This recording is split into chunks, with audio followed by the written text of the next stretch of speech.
Hello everyone, my name is Kate and welcome back to more Chaos Head Noah. I am just getting into it, sorry.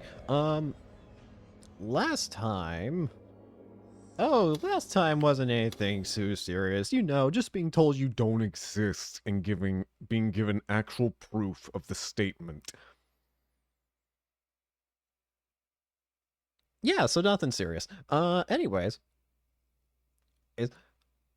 Through no will of my own, my legs moved in the direction of my base. They were heavy. So heavy, in fact, I wonder if my heels were packed with lead. Except it wasn't just my legs. My entire body felt heavy.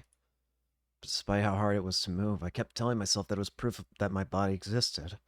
That I wasn't a delusionary existence. The sun had already set, meaning there was no one in the city to pay any attention to me as I staggered through the streets. Before now, I would push everyone away, telling them not to look at me. I was scared of getting too much attention, of being a laughingstock. But even though I'd done that for so long, right now I just want someone, anyone to look at me. I want someone to see me with their eyes. I want someone to acknowledge that I was here. That was the deus ex machina I needed. But no one did. If I randomly yelled out something, I'd probably get looks of disdain, but I didn't have the willpower to go through with that. With my sweaty hand on within my sweaty hand was my cell phone, the one I'd gone out to buy with Nanami. I only had 4 numbers registered on it. Rimi's cell phone, Nanami's cell phone, Misumi-kun's cell phone, and the number for my parents' house. I tried desperately to think of a way to prove that I wasn't fake with just those 4 numbers. You are a delusionary existence. No. I wasn't a delusionary existence. I was real. I was Nishijo Takumi. I was 17 years old. I was a second year at Suimei Academy. I was in a family of 4. I was... Help me. Prove that I exist. My teeth were chattering. A clearly audible clacking sound. I wasn't cold whatsoever, and yet I trembled all the same. Save me. From the 4 numbers I had, I chose Misumi-kun's.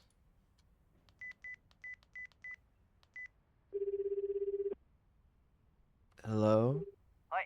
Yeah. Misu... Dagu, what's up? Everything going smoothly with Rimi? Finally you lose your V-card? You got me to thank for that. I had the smarts to leave you to each other, after all. Misumi-kun was the same as ever. That at least brought me some relief. He did know me. He recognized me as Nishijo Takumi. So I wasn't a delusionary existence. Rimi had just been lying. I knew it. Got me thinking of it. Minako asked me something a little while ago. Huh? Minako? Yeah, my girl. Anyway, she asked me something. She was all, why have you suddenly been so buddy-buddy with Nishijo this past month? At first, I thought, what is she talking about? For starters, I normally would never approach a guy like you. I still remember knowing you through Rimi, but I can't seem to remember anything beyond that, really. It was the same. It was the same situation I experienced earlier. So Misumi's only really got memories of being friends with us for a specific period of time. Stop it. I don't want this. Don't say anything else, please.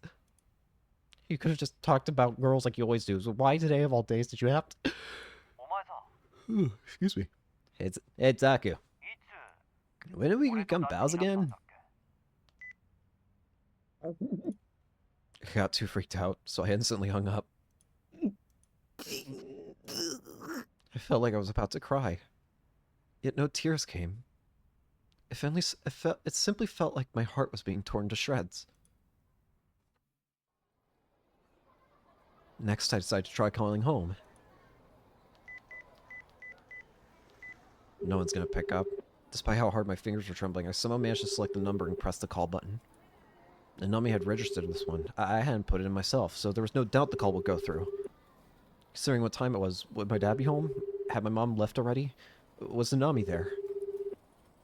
Even if it did connect, what would I even say? Hey, I'm your son, right? They would probably think I was screwing with them, that I was being stupid. And in truth, it was a stupid question. What if they said no? What if they said our son Takumi is eating dinner with his sister in the living room? What if the phone call that was supposed to prove I was real actually did the exact opposite? What if they asked, who are you? As the negative thoughts continued to swell up in my mind, I grew more and more afraid. I didn't want to know the outcome. I was really scared, and I couldn't control it. I felt like I was about to go insane. My breathing grew ragged. I could barely breathe anymore. Right then, the call connected. With the phone next to my ear, I prepared myself. We're sorry. You have reached a number that has been disconnected or is no longer in service. If you feel you've reached this recording in error, please check.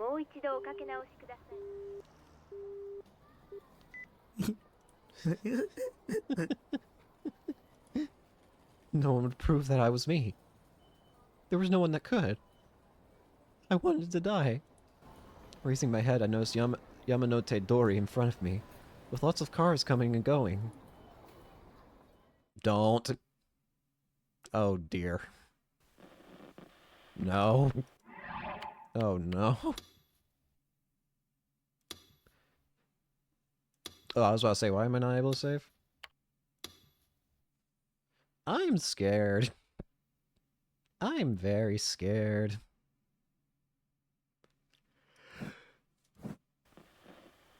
Okay, what's better? I get the feeling I know what the positive delusion is going to be, and it's not going to be positive in the slightest. You know what? No, I don't care. Everything is spiraling so far out of control, and so am I. Even if a monster did try to live in this world, they just end up being persecuted. I had neither hopes nor dreams. My existence itself was repulsive to people. I wanted to be freed from all of this. If I died, then I'd be free. After all, there'd be no more need to think. There'd be nothing more to suffer from. There'd be no one to laugh at me. No one to betray me. I wanted nothingness.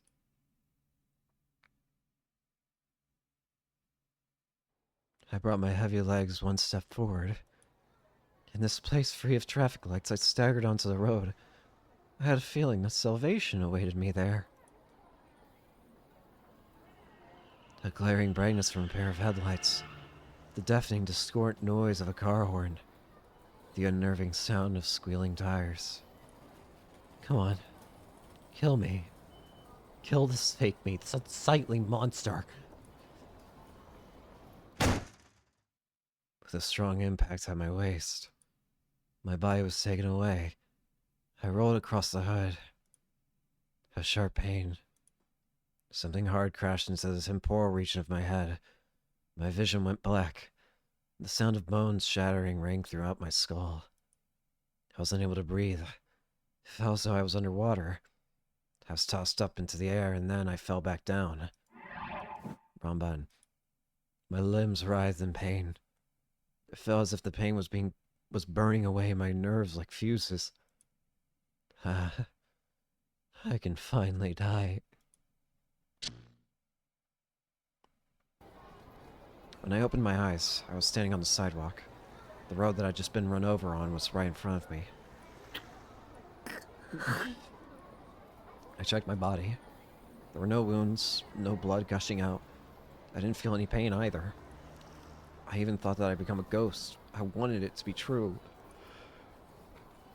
If that was the case, my corpse should have been lying in the middle of the road. Yet I saw nothing of the sort. The car that had run me over was also non-existent. Had that been a delusion? Fuck. I wasn't trying to get sympathy points by showing that I wanted to die. No, I genuinely wanted to. Seeking salvation for the final time, I dove into the road.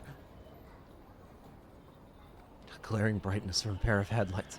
The discordant noise of a car horn. The unnerving sound of squealing tires. Come on. Kill me. Kill this fake me, this unsightly monster. With a strong impact at my waist, my body was taken away. I rolled across the hood. A sharp pain. Something hard crashed into the temporal region of my head. My vision went black. The sound of bones shattering rang throughout my skull. I wasn't able to breathe. It felt as though I was underwater. I was tossed up into the air and then I fell back down. My limbs writhed in pain. It felt as if the pain was burning away my nerves like fuses. I can finally die. Oh, Jesus. And I opened my eyes with a start. I was, once again, standing on the sidewalk. Why? Why did I keep escaping into delusions every single time? I raised my trembling voice to an almost shrieking scream, and once more tumbled onto the road. Glaring brightness, discordant noise. Please, let me die. Nothing had changed. It doesn't matter. Was I about to lose it? Did I not want to die? Or was I already dead? And this was all just part of a dream? Was my brain perceiving my very last moment extrasensorily, leaving me to see this illusion in this sub-second time frame before the end? As fucking if. Almost completely giving in to my despair, I went to walk toward the middle of the road. But my legs were shaking. They were unable to move from where I stood. The delusion of my death had repeated 3 times. The pain I had imagined them, in all its terrifying realism, overwhelmed my mind and made my terror even worse.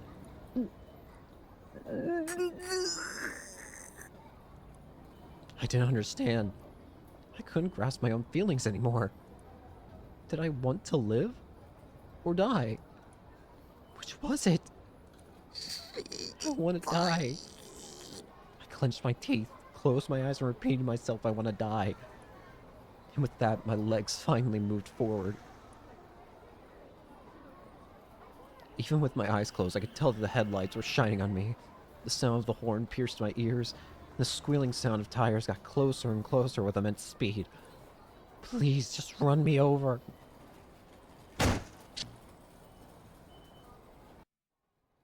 And just like that, my wish was denied. I was simply standing on the sidewalk, safe and sound. Why? I broke down crying then and there. Why am I? Why can't I die? Even though I didn't want to die. Even though I wanted to be saved.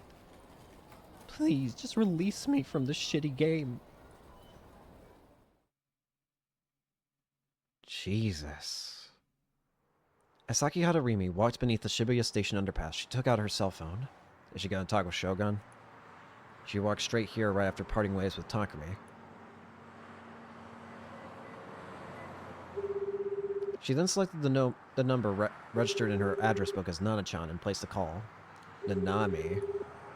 They picked up at the very next moment. Yeah, it's me. Truth is, I have something to report. I think it's time to go and see Nana-chan now. Huh? Rumi had an idea of where Nanami was being held, as well as who had abducted her. A theory she had only come to because she had been in a similar situation herself once before. It was a past she wanted to forget, but it was one she was ready to confront in order to rescue Nanami, no matter how steeped in darkness those memories may be. The reaction of whom she recalled was exactly as Rimi had predicted, leading her to inevitably start laughing. You don't trust me, do you? I'm telling you, it'll be fine. But her voice and expression were cheerful. Not an ounce of the grim resolve she carried could be felt. To an outside observer, it would simply look as if she was having a fun, engaging conversation. Besides, that's all in the past. If I have to choose between my feelings or saving Nana-chan, I think it's pretty obvious which one I'm gonna pick. Like I told you, I want to be your strength. But I don't want to drag Taku into this. As she said that, Rimi's expression clouded over. Hey, is it okay if I tell you something? It won't take long. I told Taku a lot of awful things. And while I know it's selfish to say this after everything I've done, all the time I spent together with him, it was all really really fun. Even though it was all make-believe, even though it was all steeped in delusions.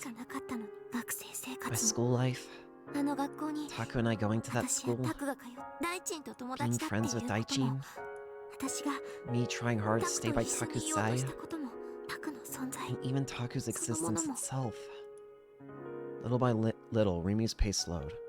Multiple strangers passed her by. Taku is so helpless, weak, and pathetic. He's the kind of boy that normal girl would never even look at, let alone go near. As she spoke, she squeezed the hand she held her cell phone with. And yet, despite it all, my heart tells me how fun it was. Despite it all, my heart tells me how much I want to spend more time with him.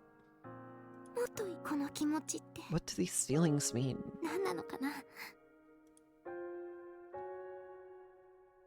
Looking up, she saw the neon-lit night sky. No stars were in sight. For an ephemeral moment, Rimi stood beneath it.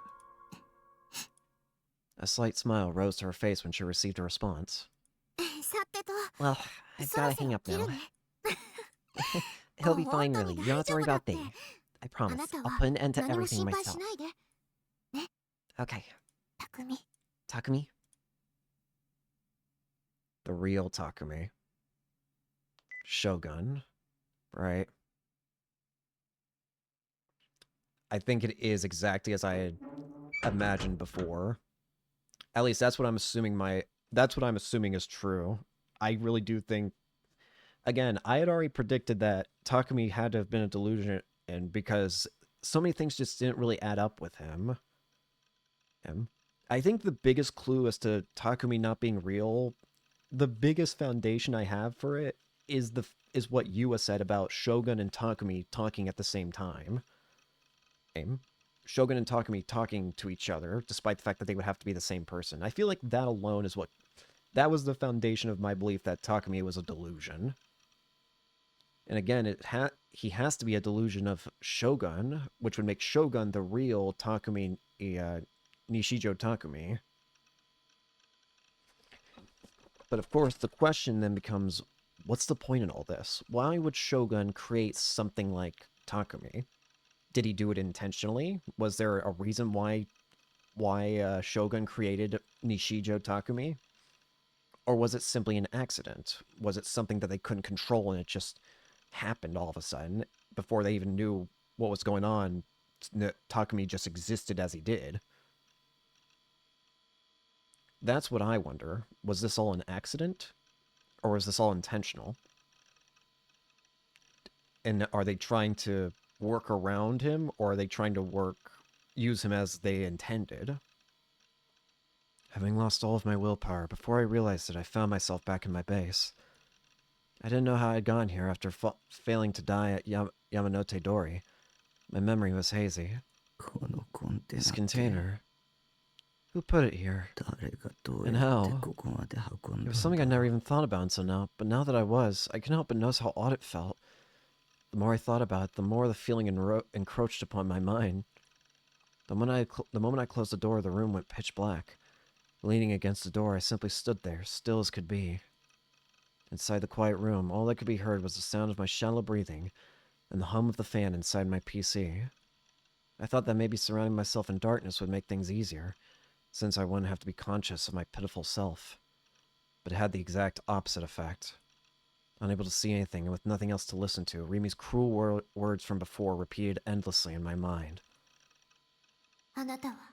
You are a delusionary existence. My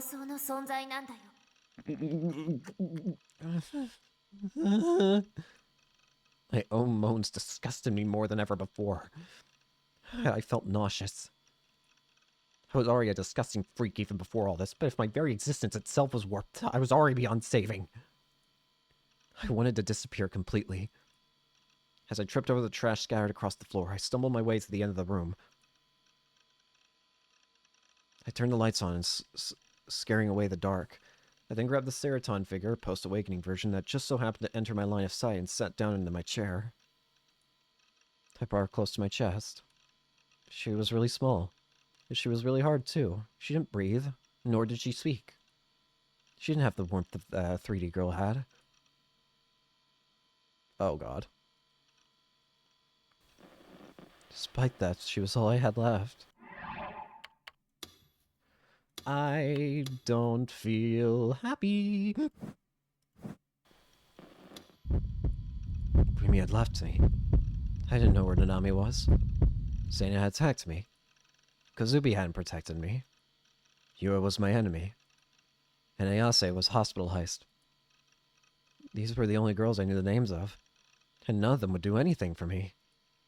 Reality was harsh. And didn't give a damn about a monster like me. With my trembling hands, I tightened my grip around Sertan, then tighter, tight enough to break her.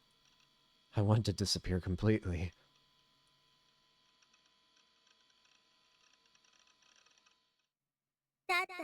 Then I'll just disappear. Okay. I'll just disappear. I'll make myself disappear. I opened the storage box under my bed. If I remember correctly, there should have been a knife around there. Thinking back on it now, it was just a bunch of shooting nonsense, but there was a time when I thought walking around with a knife in my pocket was cool. So I'd stopped after police supervision and got a lot tighter. And just as I thought, among my keychains, trading cards, and scratch paper was my pocket knife. I held the blade in my hand. It shone eerily as it reflected the light. It was a bit rusty, given it had been left there for about a year. This amount of rust didn't matter much if I was just slitting my wrists. I propped the knife on my left wrist, the same hand holding Sertan. The blade was cold as ice, a chill that made me think of death. I closed my eyes and took 3 deep breaths. All that was left now was to keep a firm grip on the knife and drive it to the side. I just had to apply a bit of pressure with my right hand.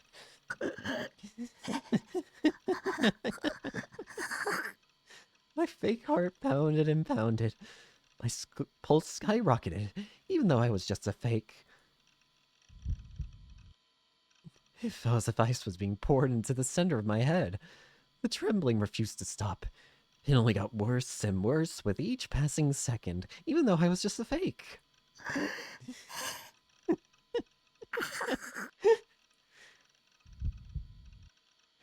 Slit it. Slit your wrist. If you do so, you can disappear.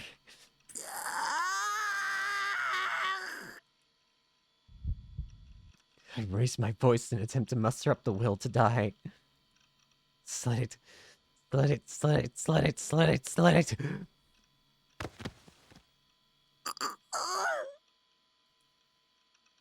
My trembling had gone so bad, I dropped the Ceraton figure I was holding. The knife was still pressed against my wrist. The hand holding it was shaking like crazy. It's no use. I can't. I can't do it. Throwing away the knife, I leaned back in my chair and cradled my head in my hands. How pathetic. I didn't even have the courage to kill myself. No reason to live. Yet unable to even die. Couldn't even put an end to my life, the life of a monster. I was a worthless piece of shit who was beyond saving. It wasn't that I wanted to live. I was just scared of dying. Of disappearing for good. Even though I was just a fake. Please. Somebody kill me. At the end of the day, I resorted to hoping someone else would be kind enough to kill me. I couldn't do anything on my own. This nature of mine to be completely dependent on others, it made me rotten to my very core. Even when you're like this, you're still a curious patootie, Taki. Seraton spoke cheerfully, and I was hit with a strong sense of disgust toward myself who had made her do so.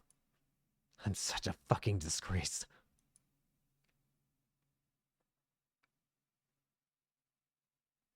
Oh boy.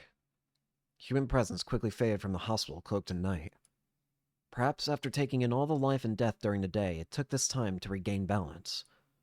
At this time, the hospital housed neither the scent of life nor the scent of death. Only a quiet emptiness reigned. Ban Yasuji chuckled to himself as he realized the odd nature of his thoughts. Despite the minor self-flagellation, it did indeed feel especially quiet tonight. It was not yet time for the lights to be on, leaving the corridor steeped in darkness. There was not even a single sign of any nurses. Immediately after stepping foot into the lobby, Bam was hit with a very bad feeling. There was no logical reasoning behind it. It was simply what one might call a detective's gut. My gut is usually right for the most part. In his mind, he believed it to be an oddly superstitious thought, but this may have simply been a way to dismiss the feeling. While the taxi had driven him to the hospital, Ban had attempted to call Sua's phone numerous times. But each and every one of them had failed, which only served to demonstrate his junior's precarious situation all the more clearly. There was no time to waste. He had to find the place where Sua was being held within the large hospital and rescue him. All while not being detected by the kidnapper. The linoleum floor would have made his footsteps echo. To avoid this, Ban took off his shoes before entering the building. I'm worried that Ban's gonna die now. Winter was swiftly approaching at this time of the year, a fact that Ban was readily made aware of when the chill from the floor sent shivers up his soles. Son. The sound of the automatic front door echoed throughout the room, followed by the sound of a girl calling out Ban's name. The surprise of seeing her in the lobby put Ban at a loss for words. He hurried toward her in a panic. Beyond her glasses, her eyes threw anxious glances at her surroundings. Why'd you follow me? I told you to hide somewhere safe. I'm sorry, but Ban looked for any signs of Momose, but she was nowhere to be seen. Realizing she had come alone, Ban scratched the top of his head with a concerned expression. You need to leave now. This isn't a game. I understand that. I do, but... If you understand, then take your butt back. Uh-oh. Right as he spoke, a creaking sound came from the hallway across the lobby. In the very center of this empty, dark hallway, slowly, an empty wheelchair made its way toward Ban and Yua. Then, at nearly the same exact time, someone could be heard running up the stairs. Yua-chan, get out of here, now! You hear me? Before he had even finished giving his warning, Ban had already started running. He followed the footsteps up the stairs without waiting for Yua's answer.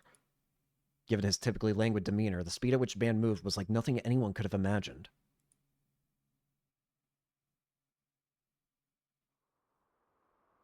Oh boy.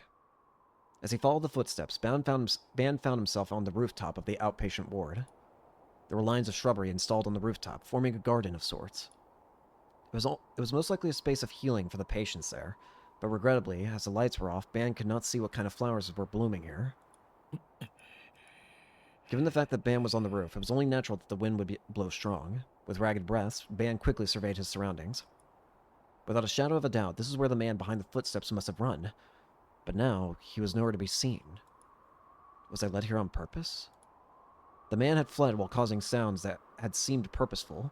Ban could not think of any other reason for him to have done that aside from leading him here. Ban did not have his gun on him.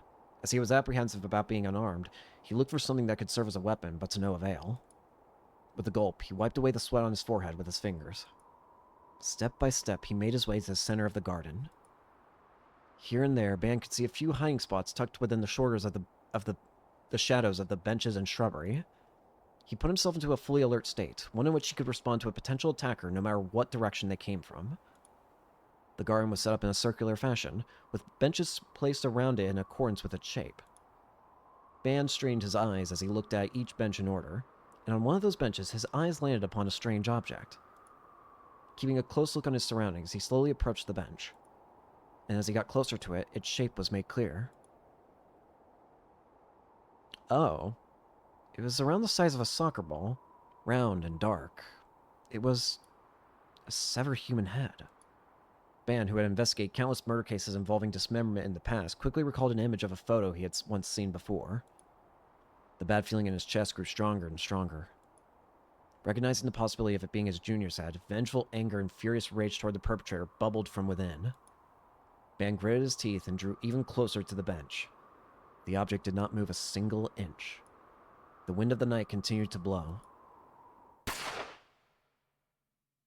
Then, Ban heard a gunshot. He froze in response to the sudden sound.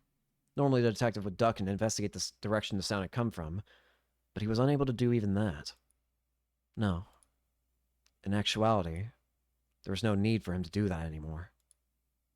Feeling a burning heat in his chest, Ban touched it with his hand. A slippery sensation. Damn it! I had a feeling. Something was flowing out from his body, accompanied by the very particular smell of blood. Only a short moment following the gunshot, did Ban's mind begin to register pain within him. He had been shot.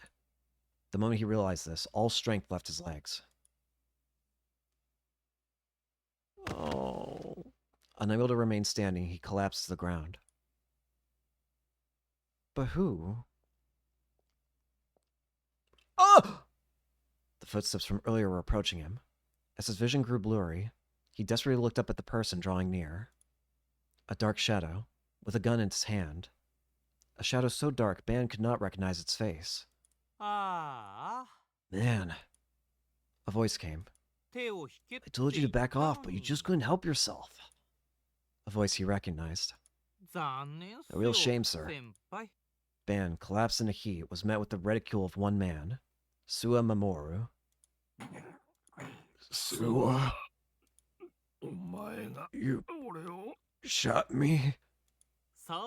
You bet. Guess it's time to celebrate my first shot while out on the field, eh? As he laughed into the night, Sua casually picked up the object from the bench. Well, I got you here, sir. You were eyeing this an awful lot. Is it really that weird to see? This Darth Spider helmet, I mean. Sua, who had now returned to Ban, and held the dark helmet in front of the detective's face in an ostentatious manner.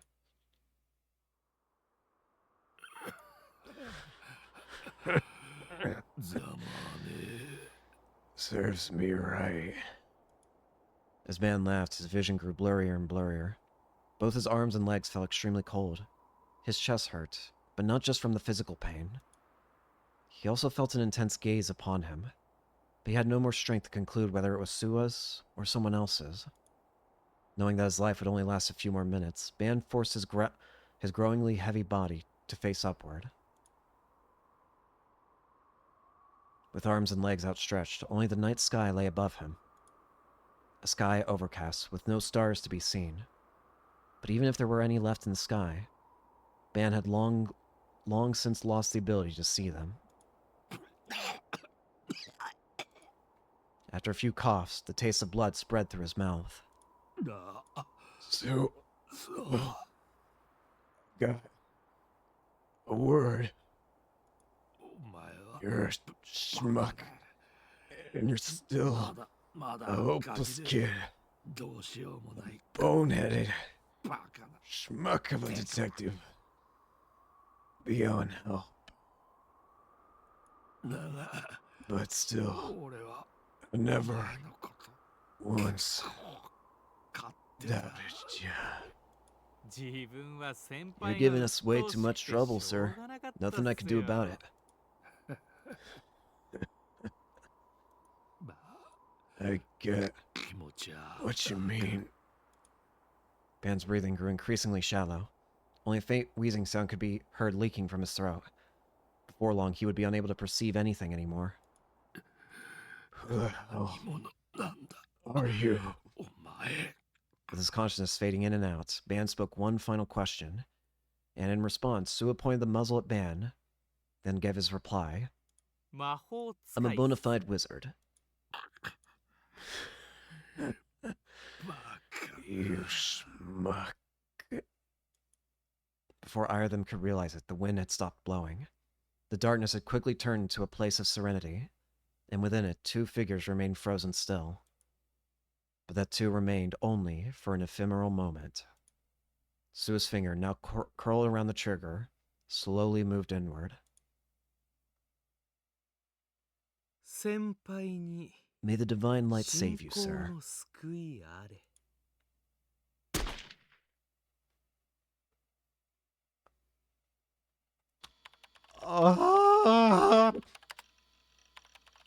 I don't like that. This is not fun anymore. This isn't happy. Grim, help.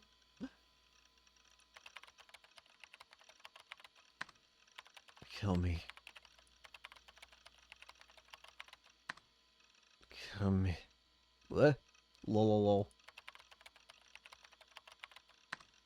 Kill me. Kill me. After all this time, you only now you become Chuny Lamau. Kick him. Or were you rejected by an IRL girl? Kill me. In that case, I've got some good news for you. Kill me. Kill E. Kill me. If you stay a virgin till 30, don't say it. Kill me. I don't want to hear the word. Kill me. You become a wizard. So what does that make Suwa? I knew exactly what he was gonna say. Kill Mister. Kill me.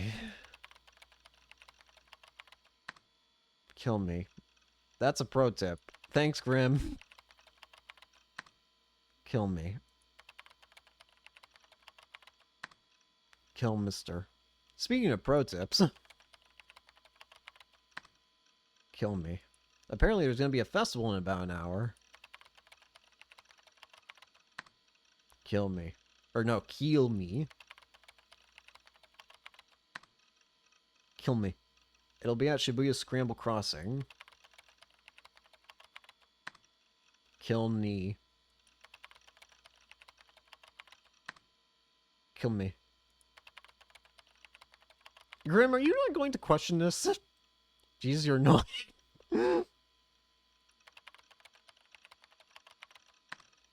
Kill me. Well, if that's what you want, you should go. Kill me. Kill Mister. You're a celebrity, so you'll be the center of attention. How do you know about this? Maybe you can get someone there to kill you?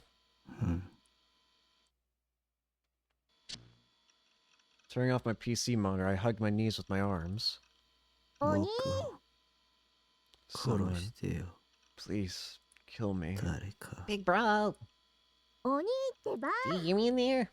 In my hand was Seroton, my one and only ally. Hey, open up. Perhaps because I'd been holding her in my sweaty hand for a while, her slender limbs were all sticky. And not only that, but her arms had been bent. Come on, open up.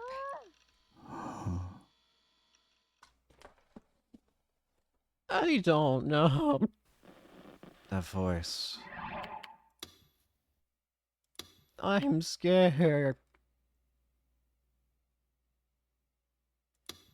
Nothing is happy anymore. Nothing is pleasant. It couldn't be. Oh, You big jerk. there's no way I'd misheard that. Out of every girl that visited my base, there was only one dumbass that would scream outside of it like that. Nanami was here. I was somewhat surprised at how indifferent I felt in response to that fact. I just didn't care. What would her coming here while I was this far gone even do for me? Besides, it wasn't like I was out of the ordinary for Nanami to come here.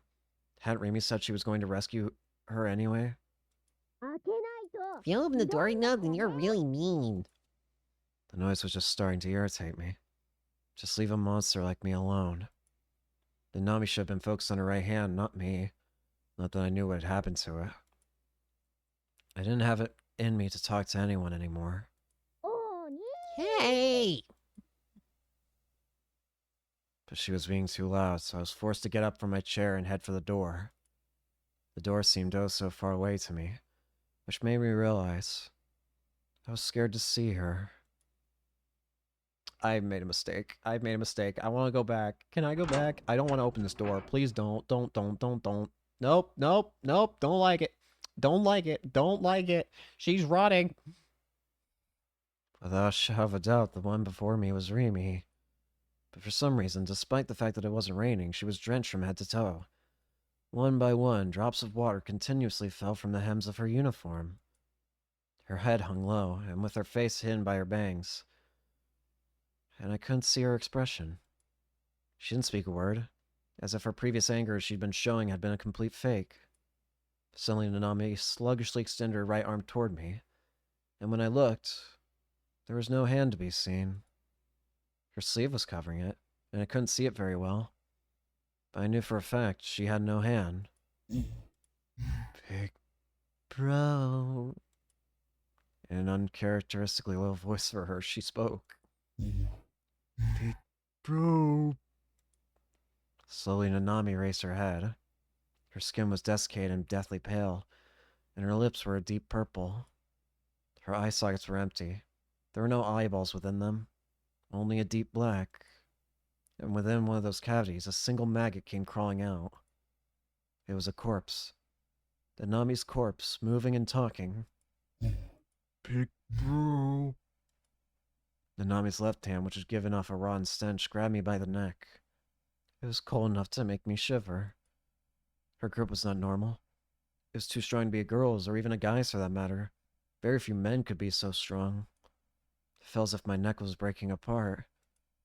I couldn't breathe. I coughed and coughed. The grip she had on my neck increased in pressure, growing tighter and tighter. I was gonna die. I filled my arms wildly, but I gave up my struggle soon after. If you're gonna kill me, then go ahead. If I was to be killed by Nanami's ghost, then that would put me at ease somewhat. It was my fault she ended up like that after all. It was only fair for her to kill me. It made perfect sense. So please, hurry. I closed my eyes and entrusted my body to her. Hurry up, Nanami. Break the bones in my neck. What? Nanami's corpse had vanished in an instant. Despite the fact that I should have been standing next to the door, I was now sitting on the sofa, seroton in hand. Nanami stood in the middle of the room, and she was speaking normally. There was a bandage around her right wrist, but her hand was still there. Her skin looked normal, and she wasn't drenched at all. Her eyes were where they should have been, too. Realizing what I'd just seen a delusion, I became disappointed. Why did it have to be a delusion? Why couldn't that be reality? Are you hungry, big bro? Noticing my heavy sigh, Nanami leaned forward to inspect my face. See, I knew it. You're not doing okay at all. There's no point in just complaining about it, so let me make you something. What should I go for? I know. How about some omelet bites? Eating eggs when they're only half done is really in right now, after all. Great idea, right? If only you didn't live here all alone, big bro, then you'd be able to have my half-done omelet rice whenever you wanted. Well, sucks for you. Nanami kept talking on and on. For some reason, she was in a good mood, even though she always complained every time she came here. Was this the Nanami the real one? Her tone was completely different from how she sounded on the phone call I'd gotten a while ago. It was clear as day how different it was. That's why I started to think that this Nanami might have been a delusion. Everything in this world was made up of delusions. Delusions developed only within my mind. Both me and this delusion I was looking at were fake. Even if she was the real one, I didn't care anymore. I was a delusionary existence, so I wasn't her real brother anyway. We weren't related by blood. I didn't want to think about anything anymore. Hey, Nanami? Without meeting her eyes, I called out to my sister, or to the girl whose identity I wasn't sure of. I don't care whether you're real or fake, so... Right now, I only wanted one thing. Won't you kill me?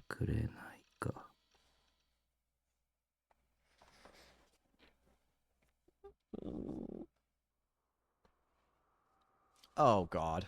At the front entrance to H Tokyo General Hospital, Kusunoki Yua fixed her gaze beyond the automatic door. Having been told by Ben to get out of here now, she had reluctantly complied and went outside. However, in her worry, she couldn't bring herself to go any farther. Ben had not followed the mysterious figure and vanished up the hospital stairs. Had followed the mysterious figure and vanished up the hospital stairs. It had not even been 3 minutes since then, but hoping that Ben had already returned, Yua peeked into the lobby. This was after Ben had headed into the hospital alone. Yua had ignored Mimose's orders and had followed after him, all so she could get one step closer to the truth behind her little sister's death and the true perpetrator. The person that had told Ban to back off over the phone and had abducted Ban's Jr., someone who must have been named Suisan, was most likely the same one that had killed her sister, Mia.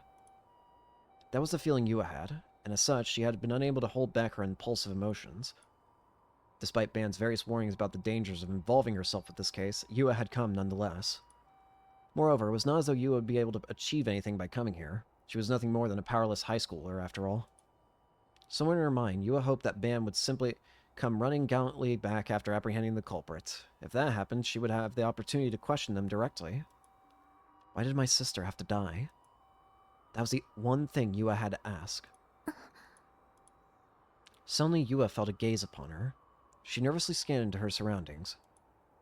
It had not even been 2 hours since the sun had set, yet oddly enough, the hospital's front entrance was eerily quiet. Right next to it was an urgent care entrance, which also served as the entrance for emergencies. And yet, not even in there housed any signs of human presence. A train gently ran along its tracks beside the hospital. Hardly any cars passed by the large street in front of it, and there was narrowly a single passerby. Housed between the sleepless cities of Shibuya and Shinjuku, where Yua was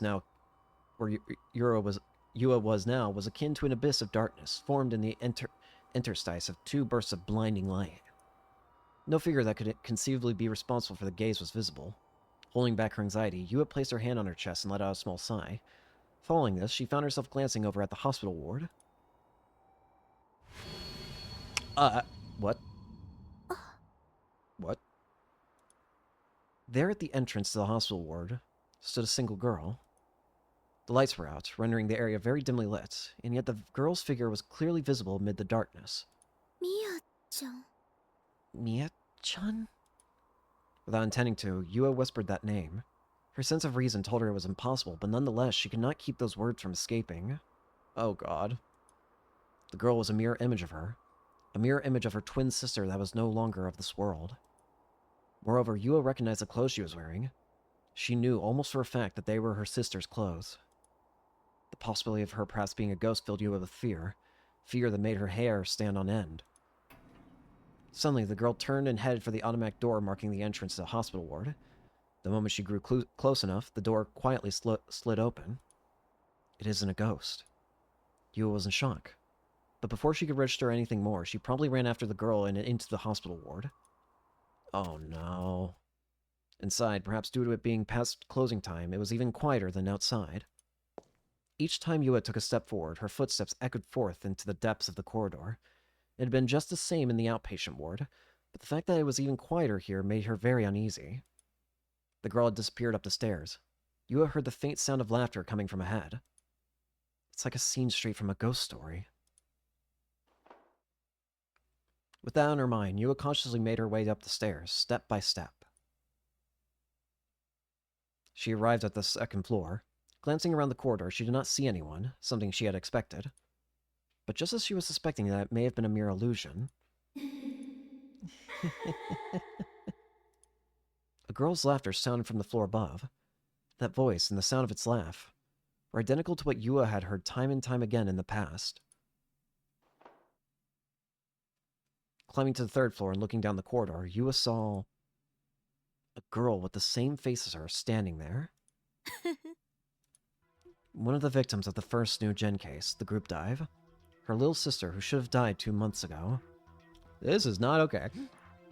Kusunoki Mia was stood right there with an unmistakable sense of presence. That's impossible. Yua removed her glasses and rubbed her eyes. However, even after putting her glasses back on, she looked to see that Mia was still there. Mia-chan. Is it you, Mia-chan? What do you think? A voice so clear it could never be an illusion. And that intrepid smile on her face, that laughter in the air. It was exactly the same as Yua had remembered from her sister. Mia had always acted this very same way. In order for her to be the wrongdoer in the eyes of others, she had laughed like that all the time. Mia-chan. Mia-chan, do you really think that I'm Mia and you're Yua? Oh god. Don't do... I've seen this happen before. No! Do not pull the same thing that Persona 5 Royal did. No. No. Do not pull it. Please. It's already hurt once enough. Don't do it again to me. Don't say that it's swapped. Don't say that the one we've been hanging out is actually Mia and the one that actually died was you. どういう What do you mean? もし What if you got backwards? あなたはミア You're Mia. You was the one who died, and you're the one who 殺 killed した her. のは What are you 何を saying? 言っているのあなたは You were so displeased with the love your parents had for your older sister, you ネ went ット online で and 殺 hired 人 an を依頼したの assassin. よしかも And on top of that, to make it seem like a suicide, you made 4 strangers jump off alongside her. 一緒に飛び降りあなたは姉にな You りすま posed し as て the poor big sister mourning her little sister's death, tears full of 涙を deceit 流 running して down い your るふりを face. しながら And once you finally got your これまで parents' 姉 love が that 独占していた they 親の only 愛 had を for your 手 big に sister, you laughed from the 心 deepest の depths 中 of で your は heart. ほそ笑んでいる違う You're wrong. 違うわ私はユアよ I'm Yua. 誰がそれを証 And 明 who can する prove の that exactly? 私はユア I should be Yua. でも But you're not sure. 私を What can prove that I am me? 顔 Your face, your name, 記憶 your memories? 自分のことな Even の though it's me, 自分で自分を I 証明 cannot す prove る who の I myself 不可能 am. 私が Could be ミア that だって I'm いう可 Mia. 能性もあなたはいろいろと Didn't 調 you べ look てい into た all じゃ sorts of ない things? 多重人格 Multiple personalities, sleepwalking, Oh god. 記憶捏造 fabricated memories, それか and lastly, delusions. 妄想 The concepts Yua herself had been looking into prior to now showed just how real the ambiguity of memories, or perhaps recollections, truly was. Oh my god, she did say that earlier to Takumi. You're the same. I didn't even register in my head. Before, she had said something that completely slipped my mind. She basically said to Takumi, yeah, I'm the same as you in terms of having multiple personalities. I don't even know why I didn't even realize that. I should have noticed how weird that was. Oh my god. Oh, who's this then? Who's the one we've been talking to? Is it you or Mia? She didn't know, nor understand herself anymore. What was she? Yua cradled her head as she shook it in denial. あなたは Who are you? 誰 Was she Yua, who had always played the good child and was automatically loved and cherished by her parents? Was she Mia, who had always played the bad child and was actively hated by her parents? The child who, despite her actions being her own, oft cast her sister glares of jealousy and hatred. さあ Now, あなたも I... Mia, or possibly Yua, guided Yua, or possibly Mia, as she walked down the corridor soundlessly. 私と同じ目に should 遭い suffer な the さい same fate as I. Yua and Mia, identical twins, faces, a mirror image of one another, and the boundary that served to differentiate the two was growing more and more blurred. Stop. No. Two enormous boxes stood tall within the darkness. And yet compared to the nearby Shinjuku skyscrapers, they were akin to a small child looking up at their parents. The hospital rooftop. That was where Yua found herself, having been led there by Mia. A section of the towering fence had been torn apart open just wide enough to allow a person to fit through.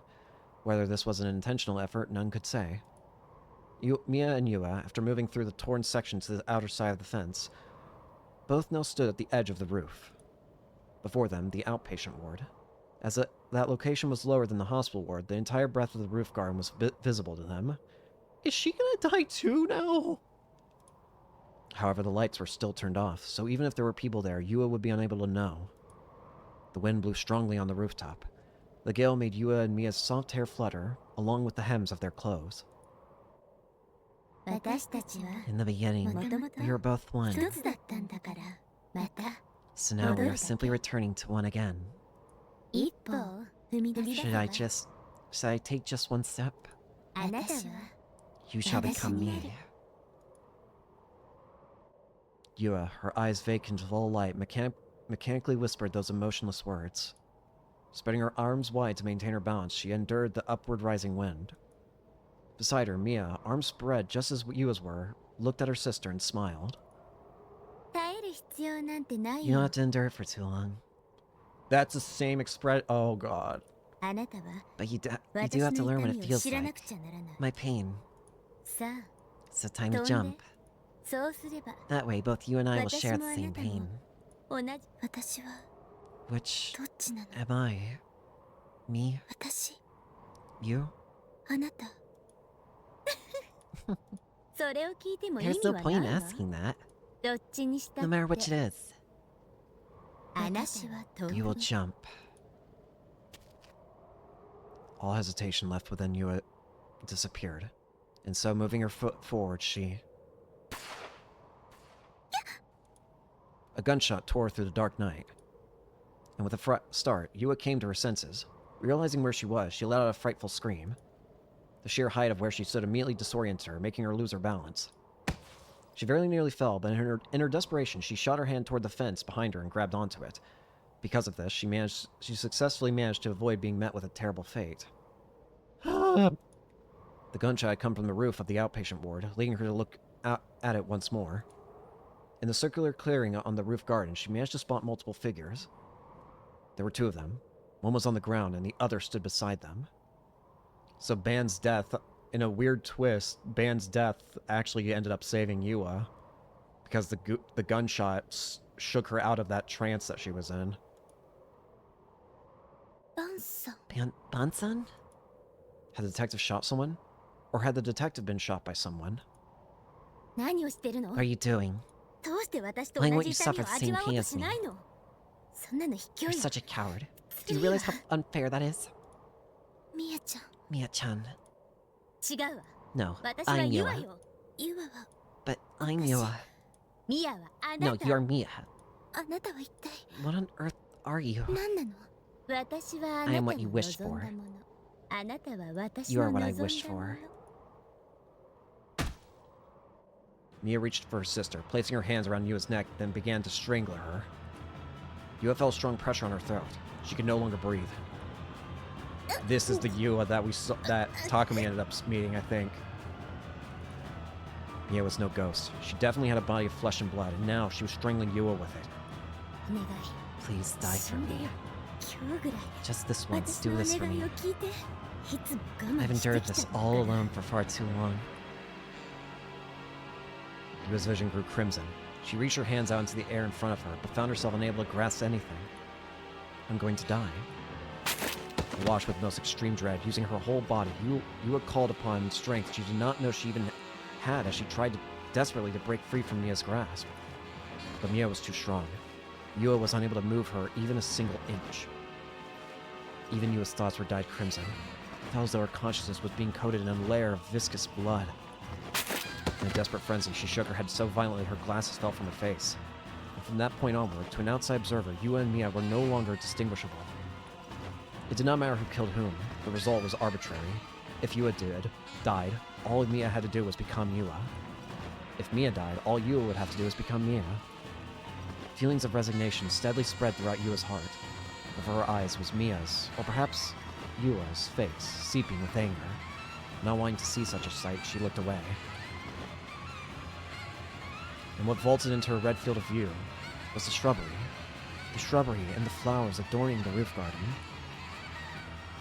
In her mind, Yua felt that there was a shadow among the flowers, the likes of which she had never seen before. But perhaps it was simply an illusion.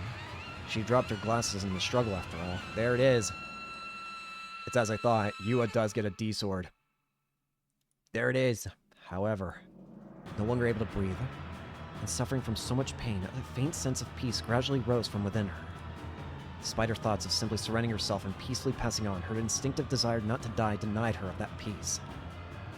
It made Yua extend her hand towards that disparate shadow. Her distance from the shrubbery was about 2 meters. How she was now, there was no way she would reach for it, even if she were to extend her hand. And yet, her fingertips touched something hard and cold. She then grasped it, almost completely unconsciously.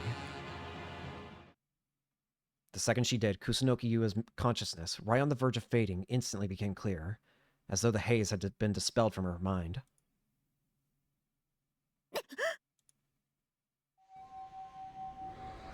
Yua's D-sword. There was an invisible yet fierce impact. Her sister, rained upon by showering red lights akin to petals, was blown away. Languidly standing up as she gasped for air, Yua looked at what she was holding and instantly doubted her eyes. There it is. It was a sword. All too elegant, like the glasses worn by one. All too sharp, like the wit shown by the other. All too immaculate, all too vigorous. All too delicate, its frame easy to fracture. All too profound, its nature veiled. And so beautiful, it beckoned tears from all who laid eyes upon it. And so beautiful, it beckoned tears from all who laid eyes upon it.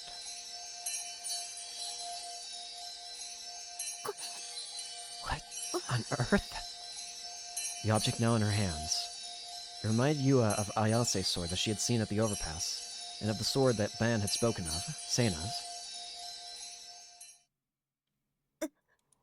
What was that? Mia, after being blown away by the mysterious impact, had been buried in a shrubbery. As she held her head, she freed herself from it and crawled back to her feet. What have you done? Mia-chan, I think I finally understand. I went to such great lengths to learn the truth behind your death. Did you try to kill me? Did I almost just die again? Again? In the end, I was afraid of you. I thought you had let yourself die out of spite. I didn't understand you. I wanted to prove that your death wasn't my fault. I wanted to feel some kind of relief. I'm the worst big sister ever, huh? Why won't you die? She could no longer get through to her. Their two selves, once together in the beginning, had now diverged completely, never to return to one again.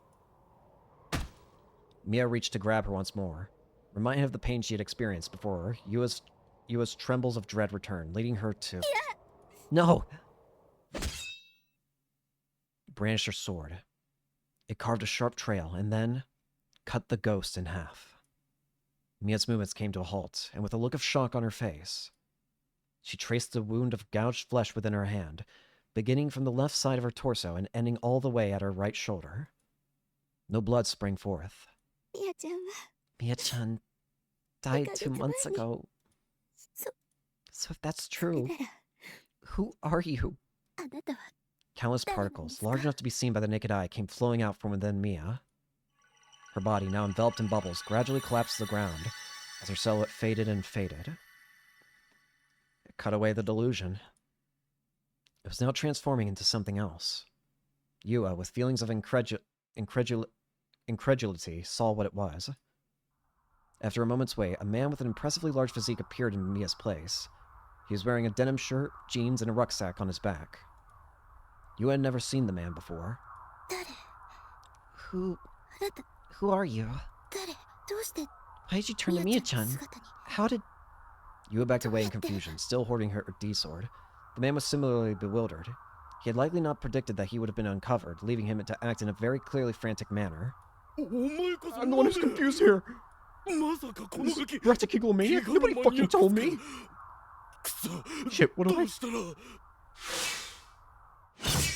And then, ignoring gravity itself, it came flying in, its path almost horizontal. Huh?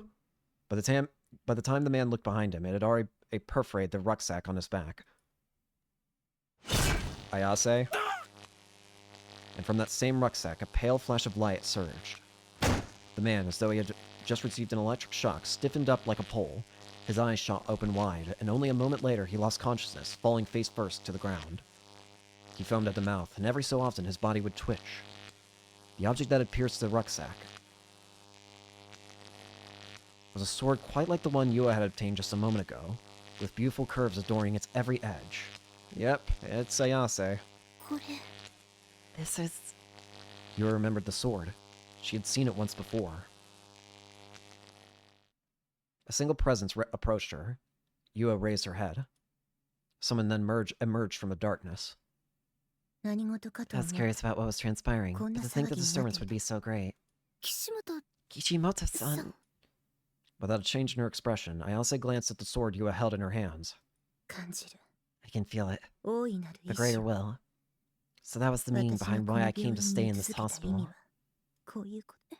Huh? Yua had sunk into the ground, dumbfounded. Ayase picked up the glasses that had fallen near her, crouched down in front of Yua, and peered at the girl's face. Then, with her slender fingers, she brushed Yua's hair aside and gently put her glasses back in place. 君も So you two were one of the グ Black ラジオー Knights ル of の黒 Gladio. 騎士だったのね。 Yep. So that confirms that. So now we know. So now we know for. So hang on. People that we know for a fact have awakened to their D swords: Rimi, Sena, Kozue, Ayase, and Yua. So we now have 5 people who are guaranteed awakened to their D swords. That only leaves 2 other people who we don't actually know the certainty of. Which is Takumi. They say that Takumi, despite being an illusion, they do say he still has a D sword. And then Nanami. I think Nanami is more than likely going to get a D sword. However, now that I'm mentioning all this, I just thought of something. Takumi, despite being a delusion, gets a D sword. How can a delusion itself be deluded? What exactly happens if a delusion itself becomes deluded and creates its own delusions? And with that, Ayase gave a faint, transient smile.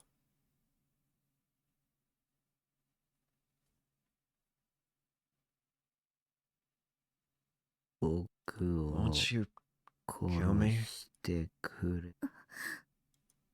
Nanami's face stiffened, but shortly after that, she put on a clearly forced smile.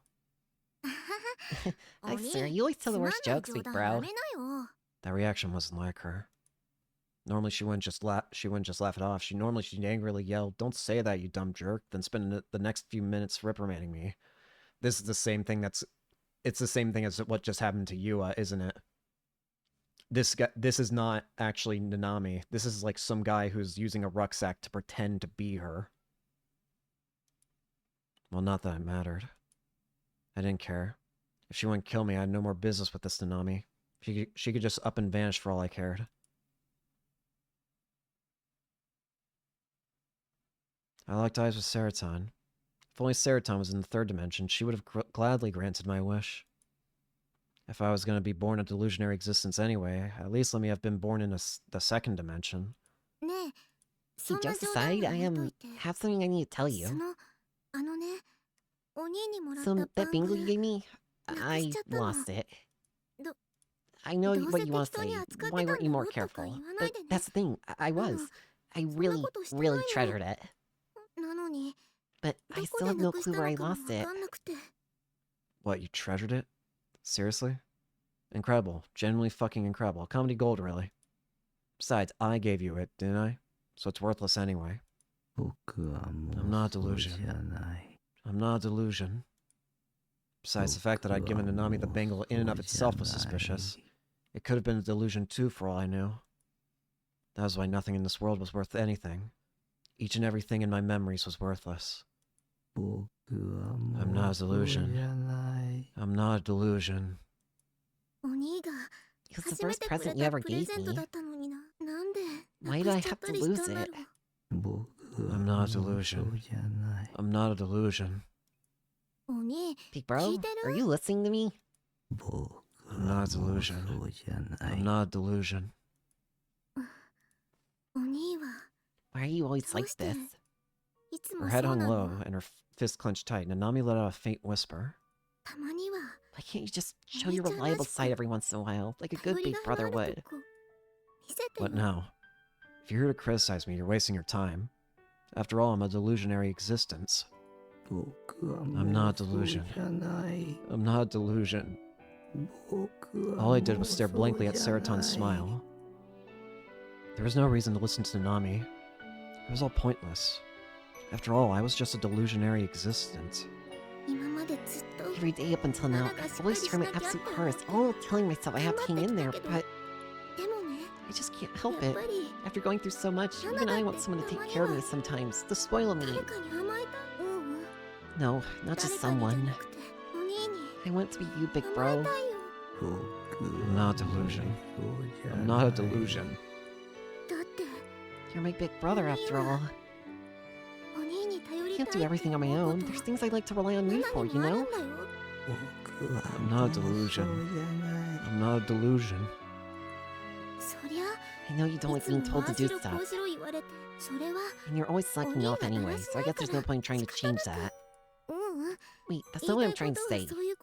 I'm not a delusion. I'm not a delusion. What I'm trying to say is, you can have moments where I want someone to vent to, a shoulder to cry on, you know? And when that happens, I just want my big brother to be nice to me, you know? I'm not a delusion. I'm not a delusion. Come on, big bro. Listen to me, please. I'm really sad right now. I lost my bangle that meant so much to me. The one that my big bro gave me. I'm so sad and my chest hurts so much. I just want to cry and cry. I just want my big bro to hug me. I just want my big bro to pat my head. Hey, big bro. Even if it's selfish, can I ask just for that, just this once?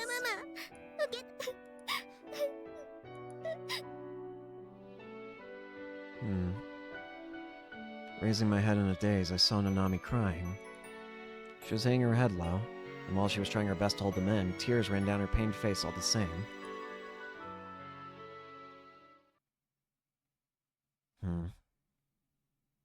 Oh! Upon opening a glass door, the very moment Rimi entered what appeared to be a lobby, a twitch of fear ran through her.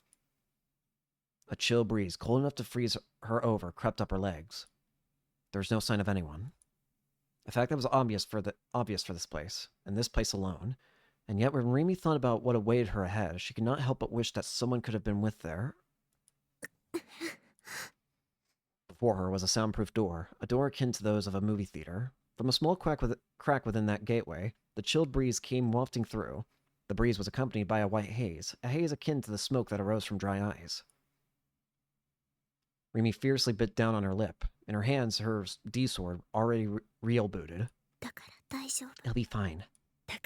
It'll be fine, so no more being scared. Desperately telling herself that, she gulped a single time before proceeding to burst open the soundproof door with her shoulder.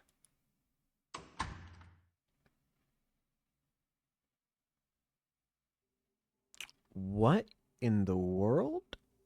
Rimi's eyes went wide at the scene she saw before her. There stood a device that was beyond enormous. Enshrined in the center was the dome-shaped room. It could be described only as a monster. An ominous sound rang faintly throughout the spacious room. It was a low-pitched noise akin to the deep growl of a beast, a sound that signified the device's operation. Noah 2. So this is Noah 2? But what's it supposed to do?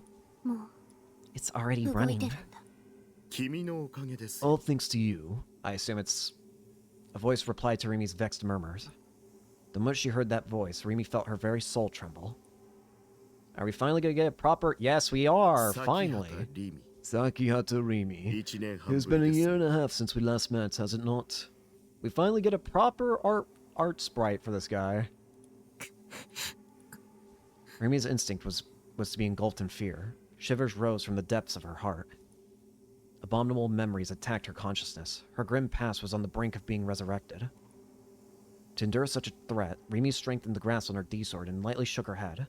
Once she regained her hold, she shifted her gaze toward the voice.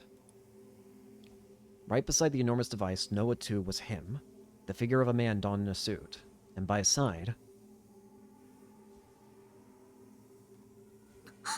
Oh my god. Nana-chan! Was Nishijo Nanami, held captive. In what, though? Her uniform was torn, and a bandage soaked with blood was wrapped around her right wrist. Her head hung toward the floor, and she looked terribly, terribly pale. Faced with such a pitiable sight, Rimi was at a loss for words. Crucified, in Jesus of Nazareth's likeness? No. What held her now could not be called a cross. It was something far different, for it took the shape of pure, unadulterated malice. The entirety of this world's evil. The entirety of this world's disorder. The entirety of this world's immorality. It would be no exaggeration to refer to it as a symbol sculpted to those very attributes. I have no interest in knowing where you have been, nor what you've been doing these past 18 months. All I must say... is that having you loiter here presents quite the trouble.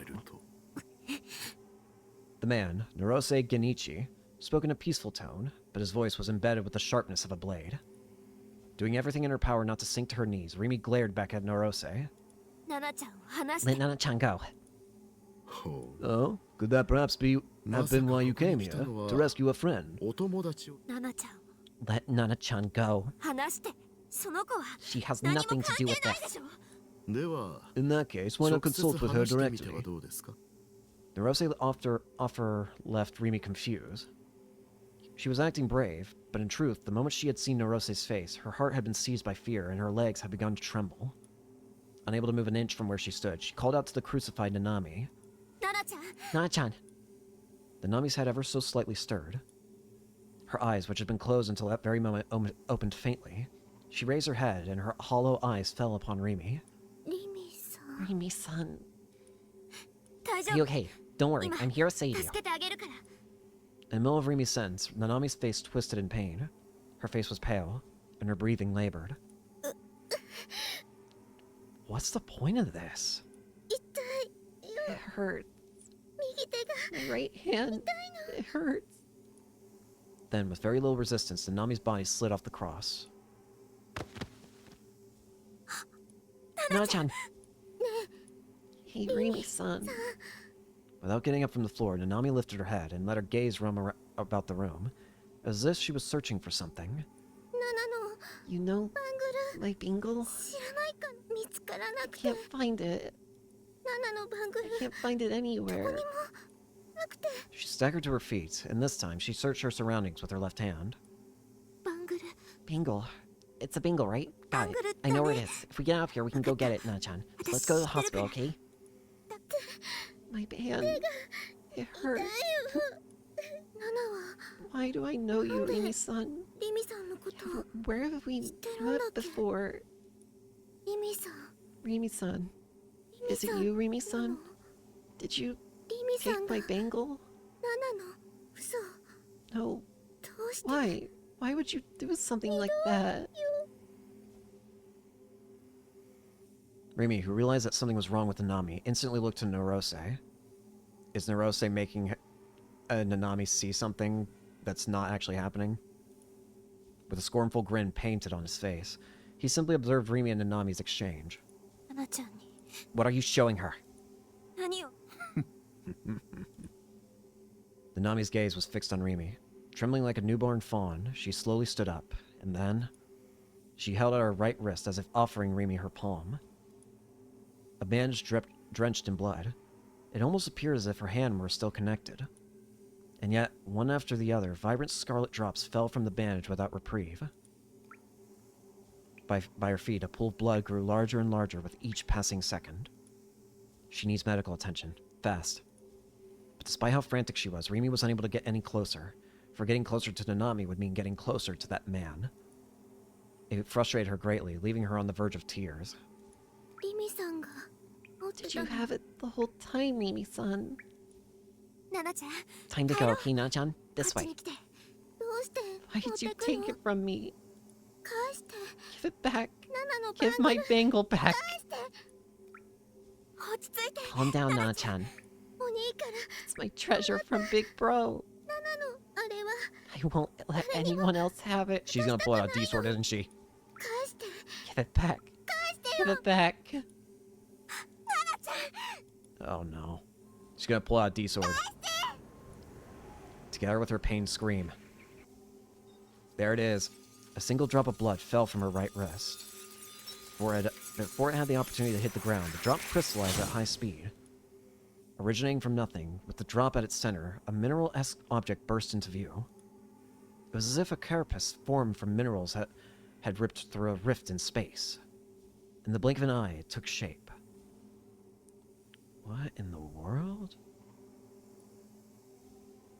It resembled a cross far more than the object that had previously held Nanami. Or perhaps it was a sword. A sword which pierced itself perpendicularly, as if rejecting all. That's a D-sword. Give it back. Please. and Nanami, as if embracing it, held it close to her chest. Tears, born from all of the sadness within her, fell upon it. Her D-sword flickered scarlet, as if one with her pulse. If you don't give it back, Remy-san, ミミさんのこと I'll make you pay. そんな No, this whole time, Nana-chan was a gigalomaniac? 気ガロマニアックスだったの As I figured. There's only one person not awakened yet then, 今日だけは and it's Takumi. Let me be selfish just this once. 受け止めて I saw Nanami crying. She was hanging her head low, and while she was trying her best to hold them in, tears ran down her pained face all the same. I took one look at her, and then I returned my gaze to the ceiling, resuming my mission of counting the rusted spots. 泣かれたって Cry all you want. 僕 There's に nothing I can do for you 何も now. できないよ僕は I'm a delusionary existence after もう all. 存在なんだもう A そう delusional. そんなこと言わ Don't ない say で that. お兄が妄 There's 想 no の way は you're ずない delusion, じゃ big ん bro, because I remember you back when we were ア kids. ナはいつも I've always taken care of you, and even though I can't say you're ちっ reliable, ともでも you've always been with me ever since I can remember. Wait. She was right. It was just as she'd said. I had memories from when Nanami was little. I had memories from my childhood. I had memories of watching the news reporting on the bus accident my classmates had been in. The one that happened on the field trip I hadn't been able to go on. I even remember my teacher, Mr. Saito, who had passed away in the accident. The words of Rimi, a total stranger. Or the words of Nanami, who had grown up with. It went without saying which to believe. The right person to believe wasn't Rimi. The right person to believe was Nanami. If Nanami was real, that meant that I too was real. ななみ Nanami. I extended my hand toward her. Nanami's existence was my one and only hope. The sole existence that would save me. 助け Save て me, Nanami. ななみ Save me. Big bro.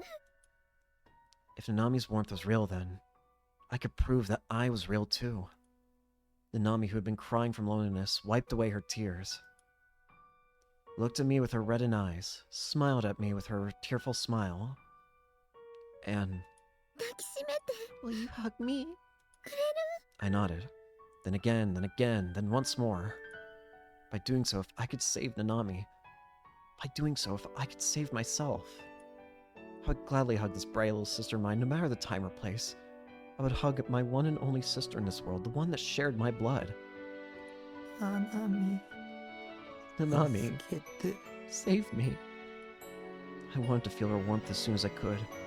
So opening my arms to welcome her into my chest, I prepared to hug her. Tightly, ever so tightly, お兄 Big bro. right at that very moment.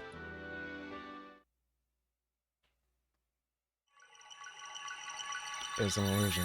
A delusion. Nanami's body was enveloped in a faint light, and she burst into countless blue particles. One after another, the particles burst like bubbles in the air. The air in which my arms remained extended, never receiving the hug I so desired. My chest never feeling the warmth I so desired. Right before my very eyes, Nanami had vanished.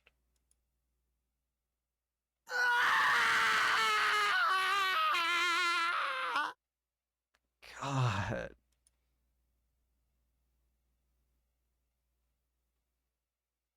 Yeah. Who now? Who else is gonna have trauma happening? With only her left hand, Nishijo Nanami tightly embraced the D-sword that had been born of her own blood. Her right arm, meanwhile, only lay upon it. Her blood, seeping from the bandage on her right wrist, slowly ran down the sword's fuller. 痛 It hurts. い知ってたの You knew? You knew she was a gigalomaniac. 気ガロマニアックスだって Rimi's question was directed at Narose, who had evidently chosen to remain a spectator. No matter how much Rimi glared his way, he always retained the same composed look on his face. 偶然の産物 A fortunate coincidence, if you と may. いうものです ナナちゃんにひどいことしたく After せに doing all these horrible things to her, you think you can just say that? What do you mean coincidence? 君の時のよう Simply な that there 苦 was 労 no は need し to ま go せ to ん the で same した great lengths that I had with you. 我が After 社 all, に my は company すでに already has a well-established 覚 method on 醒 how させ to るため awaken のマニュアル gigalomaniacs. が確立していますから But in opposition to this, Nishijo Takumi is the only one to which this method does not apply. I must say, there's nothing more difficult to handle than an irregular monstrosity. 化け物だなんて Don't you dare call him that. 言わないで Why may I ask? Is it perhaps because you are one as well? そういう話 Not は what this し is てない about. Allow me to rephrase. Perhaps someone born from nothing? Is Rimi the same? Is Rimi some sort of delusion born from that was made real? Averting her gaze, Rimi bit her lip in frustration. Her trembling had yet to cease. In direct opposition to her wish to save Nanami, her legs refused to move. It was as if they had taken root inside the floor. Narose, meanwhile, caressed Nanami's head almost lovingly, acting as if he was under no threat whatsoever. Nanami had no reaction to this. She simply hung her head low as she repeatedly drew shallow breaths. A spotlight, illuminating a single spot amid the endless dark. Around it, countless corpses lying on the floor, without them being able to see them. Not even you yourself. そんな話 Stop it. And if you say you committed suicide, the spotlight would move a few dozen centimeters, and you would be swallowed by the dark. Then another someone, unaware of everything, privy to nothing, would in turn be bathed in the spotlight. Stop. Prompted by Rimi's sharp tone, Narose shrugged his shoulders, then returned to silence. 痛い It hurts. ナナちゃんを I want you to let 解 Nana-chan 放して go. ほしいんだけど Whatever do you mean? I've already released her restraints. 連れて帰る I'm taking her with me. Feel free. I have no use for her anymore.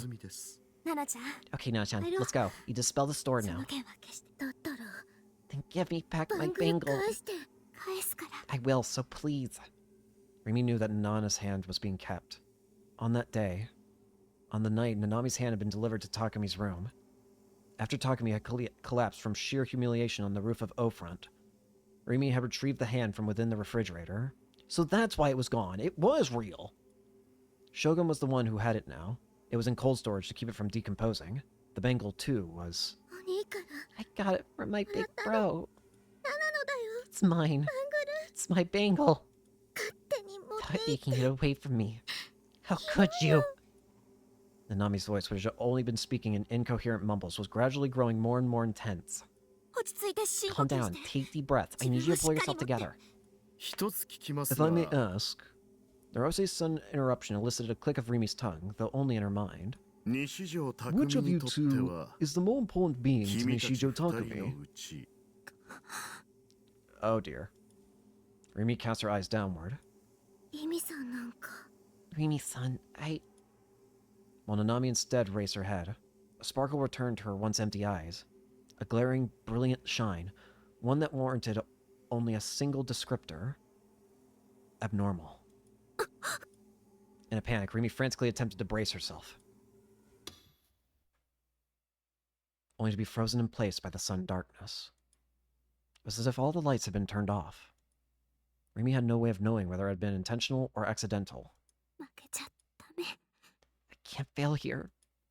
Rimi whispered so in an attempt to encourage herself. Her voice made the air undulate, but it melted itself into the dark before long. She then noticed that she could no longer hear Noa 2's growling rumblings. I hate the dark. It always reminds me of back then. Rimi tried looking around, but all she could see was darkness spread through every corner. No speck of the concept known as light existed. Could she not see because it was dark? Or could it perhaps be because her sight was not working properly? She had even lost the ability to tell up from down. She could not tell where she was anymore. Her five senses had been eroded by darkness, and now her body was unable to recognize anything.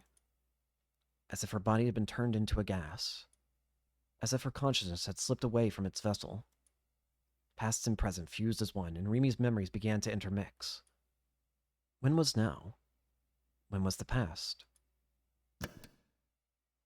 But then, in the world ruled only by sheer darkness, I'm starting to get a bit worried about... I'm gonna... Just in case. In the world ruled only by sheer darkness, a single ray of light shone down. And there, within that circular spotlight, was Remy, cradling her knees close to her chest. Remy was seeing this very scene from within the darkness. It's the same as back then. I'm just gonna keep it, I'm just gonna move away. I'm just gonna make it... I'm not gonna show you guys the game until it passes, because I don't want to get in trouble. In case this gets in trouble. Back then, Remy had nothing. Before she knew it, she had been confined and tortured. But rather than anything physical, the psychological pain she suffered had been far greater. A daily life born from the depths of hell. A daily life consisting solely of enduring. How she had been before that, Remy did not know. When and how long had she been confined? For how long had she been tortured? That Remy did not know. But something told her that this was not due to memory loss. The moment she suddenly opened her eyes, a consciousness known as herself had been born. Or so she felt. Perhaps the one inhabiting this body before her, unable to escape from all the pain, had ended her own life within her delusions.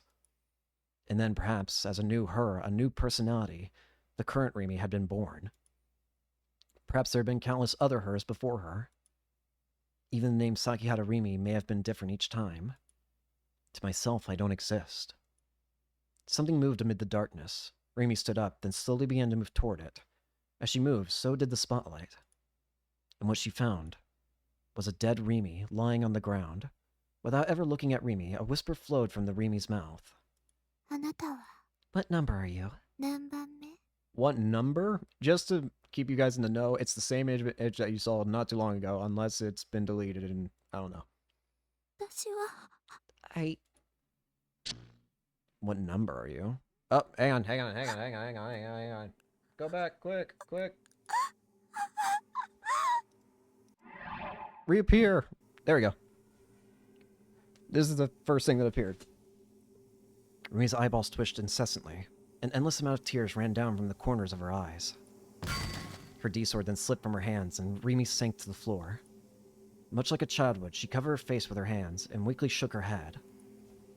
I'm sorry. I couldn't do it. The Nami stared at her with a vacant look on her face, while Narose let out a short, disinterested snort. Jesus. The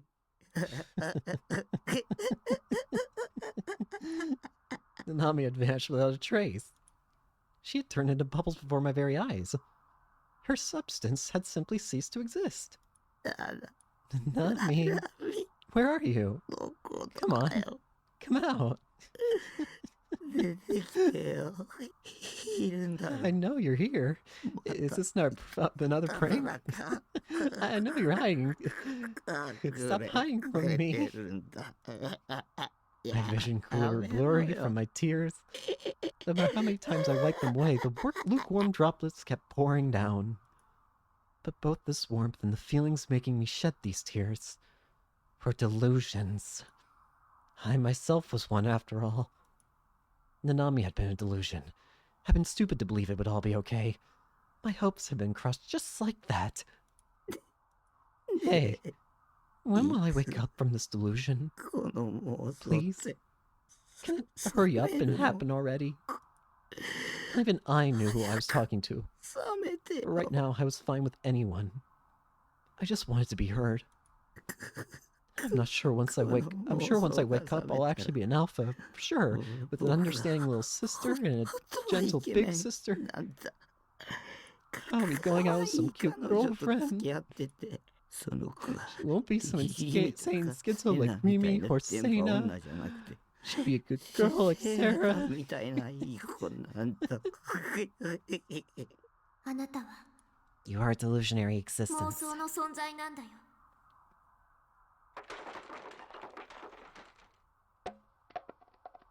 Groveling on the floor, I buried my head in the mountain of trash and tightly gripped Seraton. I tried my best to avert my eyes from reality as I pounded the floor with my fists, but I couldn't. Remy's words pummeled my mind relentlessly. I want to die. I want to die. I won't anyone kill me. Hey, Seraton, can you kill me? Kill me. そんなに Do you really want to kick the bucket that badly? I want to die. I can't take it anymore. I can't take my own existence anymore. I don't want to think of anything. I don't want to keep on living. かわいそうな Aw, タッキ poor ー little Taki. だったら In that case, I'll す show ぐ you に real quick 殺 way さ to れる do 方 it. 法を教えてあげる This is why you're my waifu. Saratana always devoted herself to me. Commendably so. とりあえず For sorry that 外 you're に出 doing るさ outside. 外に Outside? Doing as I was told, I stood up and headed for the door. And then, after nearly tripping and falling over trash countless times, I exited my base. I had no need to question her. Saratana would never betray me. She was my waifu, after all, and she wasn't 3D. It's gonna be out here, isn't it? The D-sword. Once I was outside, a strange sound hit my ears. The sound? Hadn't I heard it somewhere before? この音を追 Okay, い now か you けて just follow the sound. 追いかけ If た I ら do, 殺しても will らえ someone る kill の me? そういうこと Yepperoni. や I wonder, 優しく殺し will て they be もらえ gentle? るかな 私が保証 You する got my よ word, Snookums. よかった Thank goodness. やっと I can finally 死 die. ねる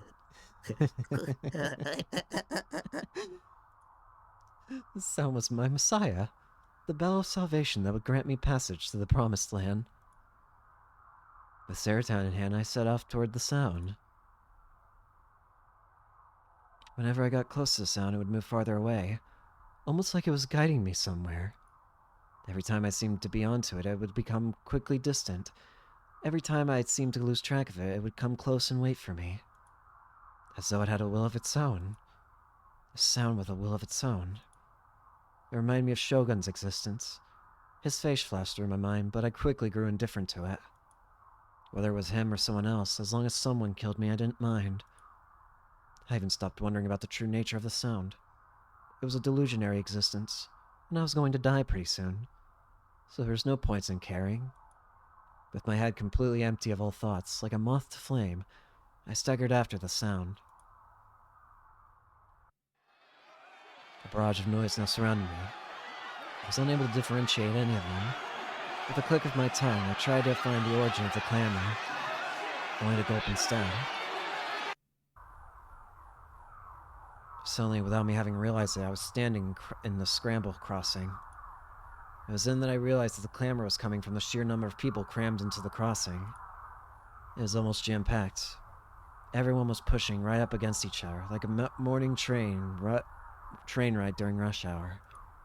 Compared to when I'd been broadcast on the top of Oakfront, there was an even bigger number of people here. Now that I thought about it, Grim had mentioned something about this. Something about there being a festival at Scramble Crossing tonight. What the hell is this, Sarah? I have nothing but horrible memories of this place. Why'd you bring me here? Oh, God. リベンジってこと For revenge. Oh, God.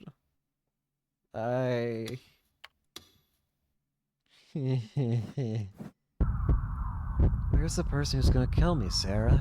目の前にいる Right し in ょ front of ya. 目の Right in front of 前 me.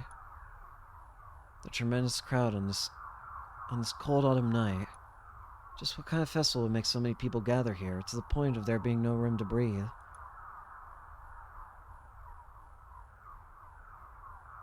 Everyone was focused on me. I braced myself for it to happen again, being verbally abused, laughed at, humiliated. My legs froze as I recalled the trauma from back then. It was then that someone ran into me. Actually, it might have been more accurate to say that they practically hurled themselves at me. Having been caught by surprise, I lost my balance, but still managed to keep my feet on the ground. But turning around, I was greeted by a businessman in his 20s. I'd never seen him before. Oh, this is crazy. So this is what it feels like. He was staring at his hands and mumbling words to himself that I couldn't make sense of. Just as I was wondering if what he'd done counted as targeted harassment, I felt sudden heat in my lower back. And then I realized there was something foreign in my body, as if something was caught in my lower back. It ached. It hurt. It burned like hell. I frantically checked my lower back, my face contorting from the pain. And in doing so, I found something that looked like the handle of a knife protruding from my back. Wait, it wasn't simply protruding from my back. No, the knife was lodged in me. The pain grew sharper with each passing second. Before I knew it, my pants were soaked, and I was shocked to realize it was all my blood. Next. In front of me, a girl, around college age, started to run toward me. She was holding a kitchen knife in her hand, and had a wide grin on her face, with no time to avoid it. Jesus Christ, the knife stabbed deep into my stomach. I stabbed him. The girl, now celebrating, immediately stepped away from me. It was then that I realized I was surrounded by a crowd full of people. From students to workers, from young men to middle-aged women. Anyone you could think of, they were there, holding knives in their hands. Each and every one stared at me with the same grin on their faces.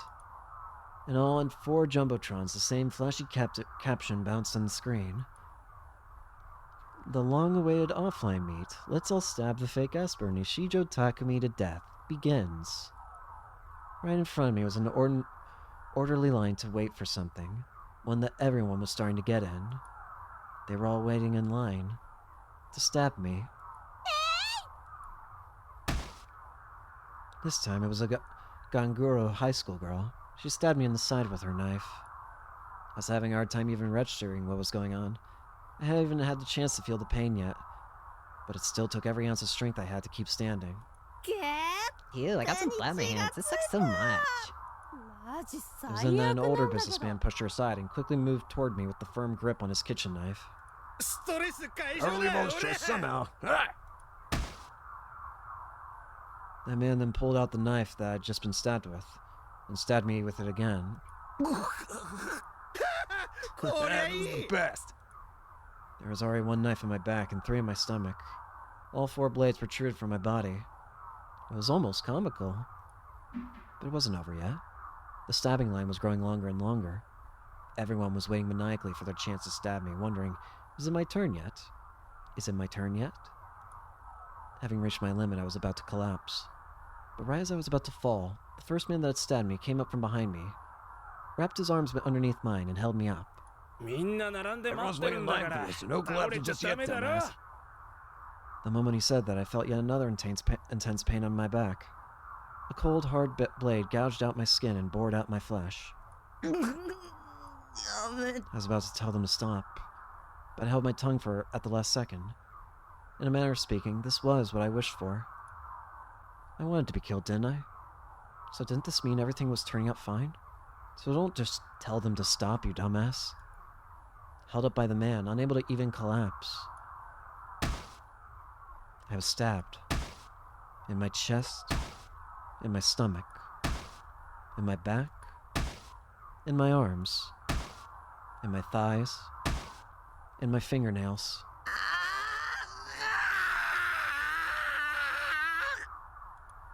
Before I knew it, I was screaming. I thought I'd be able to hold it back since this is what I wanted, but it hurt so much that I just couldn't bear it. I cried out the ugliest cries.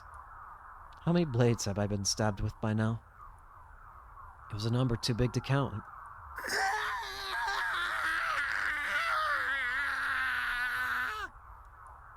Having been stabbed so many times, the pain made it impossible for me to move my body anymore.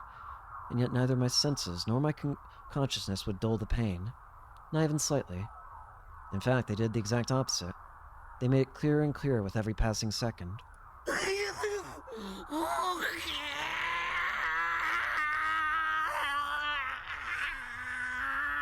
Jesus Christ. Just how many times would it take? Just let me die already. It hurts so much. Why couldn't I just die? Well, duh. Sarah's voice rang within my mind. It's because this is a delusion. Breathing a sigh, I opened my eyes. But the pain and the feeling of foreign objects inside me were gone. Right in front of me, instead of a line made up of dozens of people, was a path between dozens of people. A single path inviting me in. How nice it would be if that delusion was actually real, I thought to myself. But only if I died at 3 stabs, that is. Spare me all that torture. Letting my mind wander, I thought about those things as I started making my way through the path between the people. Both the onlookers and the mass media were incredibly tense. There was a tiny bit of commotion, but nowhere near the amount you'd normally hear at a festival. All the energy that they'd had back when I'd humiliated myself at top O front was gone. Everyone looked at me. Their eyes were cold and sharp, staring daggers at me with what felt close to murderous intent. Whether I liked it or not, my expectations were swelling higher and higher. Kill me. Kill me. Kill me. When I looked up, I realized that all 4 of the enormous jumbotrons were showing footage of me walking through the crowd. I was sure that, just like last time, this was a national broadcast too. If the viewer rate was even 40%, I would die while being watched by approximately 48 million people. The death of me was no more than a delusionary existence. The death of me, who had no value whatsoever. The death of me, who was wholly and entirely worthless. Is that what you all want to see? Well then, congratulations. Here you go. It doesn't matter either way to me. As long as I die, I don't care how many people see it. And so I stood before the battery of cameras and microphones. A swarm of flashes burst in unison. Blinding lights flashed intermittently. Straining my eyes, I fought to endure them. Then a reporter that was probably in his 40s spoke up. I'd seen him on a number of talk shows before. Nishiyo-kun, what kind of performance are you planning to show us today? Well, I've got you there. There's been talk about the crucifixion suspect that was arrested this morning. The people saying that they were just a pawn and that the mastermind's still out there. You got any thoughts on this, my friend? Why was this random guy acting all buddy-buddy with me? And what was that last part supposed to mean? Was he asking for my opinion? Huh. I guess when the media called up the criminal psychology professors every time, they always said the same standard, uninteresting bullshit. Even an amateur like me could serve as a replacement. Regardless, I couldn't have any less of an opinion on what the guy was asking about. I'd lost all interest in Nugent. Come here to be killed, not to answer questions. I had no energy for it. Well, anyway, Nishiyo-kun, I'll just get straight to the point. The true culprit is commonly referred to as, whose eyes are those eyes? And there have been some rumors about it potentially being you. It very well might be. My whispers were broadcast all throughout Shibuya via the Jumbotron speakers. Commotion ensued. The bloodthirsty atmosphere got even stronger among the people gathered here. I don't care. Just kill me already. Set me free. Stop asking me for things. And yet, despite my wishes, the microphones came even closer. They pushed so violently toward me, the next step would be shoving one straight in my mouth. There are other reporters too, were raining questions down on me incessantly. Why do you take this as you admitting it and having upon the case? Have you ever been unable to distinguish Ruben from the other? What is your relationship with the suspect that was just arrested, Kamea? Please, give us a statement. Are you killing people like it's some kind of video game? I sense I was like a video game character. Someone, please reset me. Just get me to game over once and for all. Just kill me already. As soon as those words left my mouth, the crowd at the peak of its tension exploded. And you don't guard it, you goddamn savage. Kill yourself. Oh no. I'm the death penalty. I'm gonna kill you. Yeah. I was overwhelmed by the waves of people, and as the screams and shouts swarmed, I was swallowed up by the undulating mass. I was tossed around and jostled, crushed to nothing and pulverized. Being shoved by all people in all directions, my body started floating. My soles left the ground. No matter how much I struggled, I couldn't do anything. I was struck on the head, punched in the arms. But none of it was painful enough to kill me, and with no room to breathe, I started to suffocate. But I didn't resist. I entrusted my body to the chaos, and in doing so, the pressure suddenly disappeared, and my body fell to the floor. Seroton fell from my hand and toppled into the asphalt. Countless feet lined up like trees in a forest. As I writhed about, my waifu rolled through the gaps between them. Despite extending my hand, I couldn't reach her. Her face, complete with that endlessly radiant smile of hers, a smile that soothed my soul, was stepped on by someone's shoe. It hurt. Help me, Taki. Her small body was kicked farther away, and some lady in red high heels ended up crushing her torso.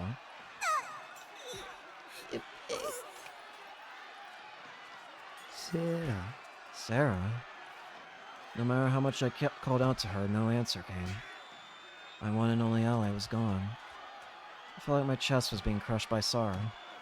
I'd lost all reason to stay in this world. To live. And when I looked up, surrounded by people as I was, even the night sky was hidden away from me. No one noticed I was there, slumped on the ground. Even though I was right here. Even though I was asking for someone to kill me. Why was everyone ignoring me? Suddenly, I felt it. Right on the nape of my neck. That tingling sensation. God's gaze. 君は You. And within my mind, ここで死んじゃダメだ。 can't die here. A certain voice rang. I gulped. 理想度を Obtain your Penny D-sword. did it. And firmly gritted my back teeth. Shogun! I searched for that wheelchair among the crowd, for the bastard cosplaying as Darth Spider. So you were the one behind this festival, huh? I knew it! Were you planning to wheel out here and threaten me all while you're in your offensive Darth Spider cosplay? You trying to recreate what happened last time? I wished for death the entire time I'd been alive. I'd just been some tool for everyone's amusement, and I couldn't take it anymore. あの時の自称 The 将軍 Shogun は from back then wasn't me. 僕じゃない。僕は I don't コス intend プ to レはしない cosplay. よ。 I don't care. Just kill me already. あいつらが動き They're 出している。 starting to take action. この場は This place will soon Ima turn以上の even more 混乱になる chaotic よ。 than it already has. They? 全ての The 黒幕 masterminds behind everything. The ones この causing 混乱を this 引き起 chaos, こ and し the た people 者たち using it for their own interests. 混乱を利用し彼らを止められる No の one は but you can stop 君 them. だけなんだ。 I stood up. The angry voices kept surging above my head. No one was looking at me. The onlookers and the people from the media were all jumbled together, grabbing each other, cursing at each other, punching each other. Why were they 沈黙の the 兵器 silent weapon? ノア2はすでに Noah 稼 2 働 is している。 already in operation. この混乱が The 起と one され and た only 一 motive 番の behind this 目的は chaos 無差別 is 人 this 体実 indiscriminate 験。 human experimentation. Something hard hit my head. A sharp pain ran through me. A pain so intense I thought my skull had been broken. My hands automatically shot up to my head, cradling it. As I looked around with tears in my eyes, I found a rock on the ground the size of a fist. A tiny smear of blood colored part of it. Someone had thrown that rock and it hit me. A throbbing pain coursed through me. Moving my hand toward the source, my fingers touched something sticky. Bringing my hand down in front of my face, I saw blood on my fingertips. My own blood. I heard a dry explosion in the distance, followed by a lady screaming. A gunshot. There were people with guns here. Why was everyone so worked up? Why was everyone fighting each other despite being total strangers? Why was this so chaotic? The villain's sacrifice everyone was waiting for wasn't mine? 渋谷の GE Shibuya's G rate, biorhythms, バイオリズムが are rising あ to り an えないくらいに unprecedented 上 level. 昇してるんだよ。言ったでしょ。 Like I told you before, indiscriminate human 無差別人体実験。 experimentation. この場にいる人たち Everyone は here is under an invisible attack. 見えない攻撃を受けているんだ。 Then I heard a sound. A creaking, rusty sound. A sound akin to a dying woman gasping for air. The sound of a wheelchair. Despite how many people were there, despite the wall of people surging erratically, Shogun moved his wheelchair forward.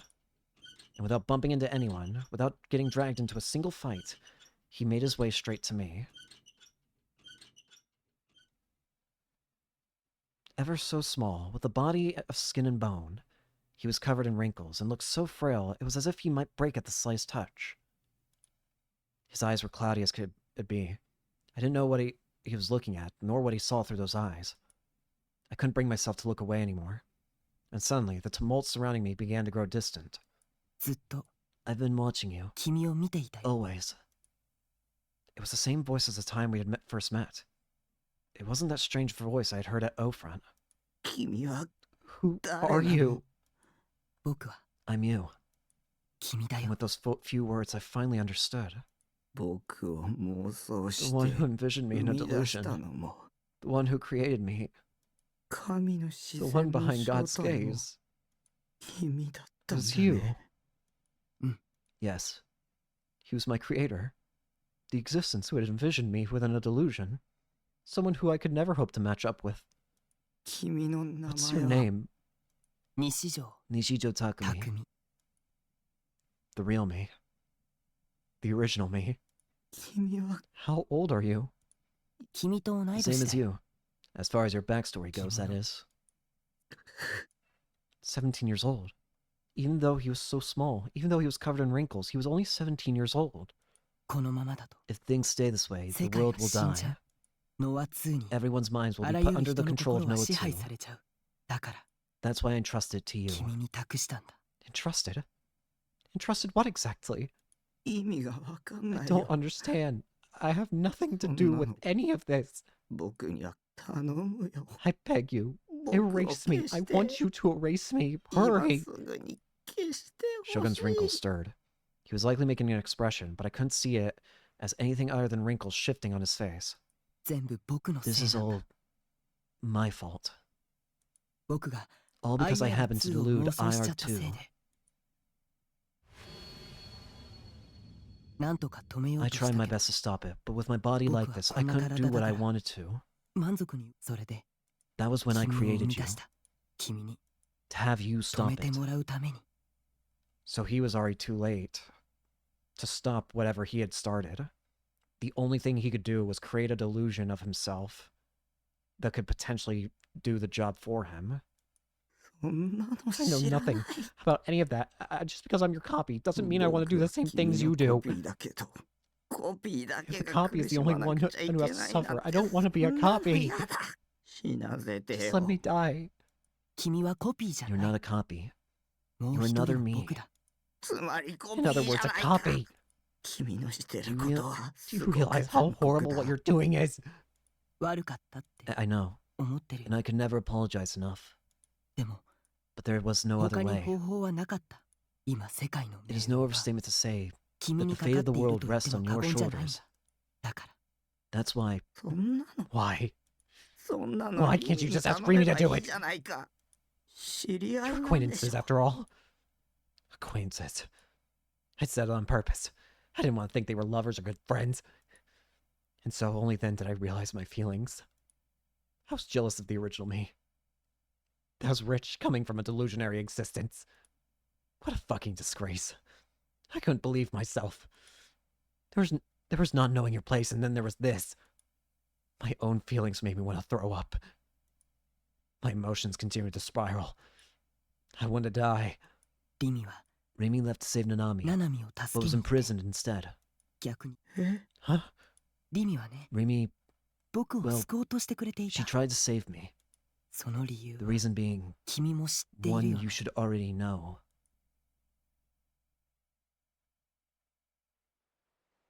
あれは Is that the sky? 空あの空 That sky.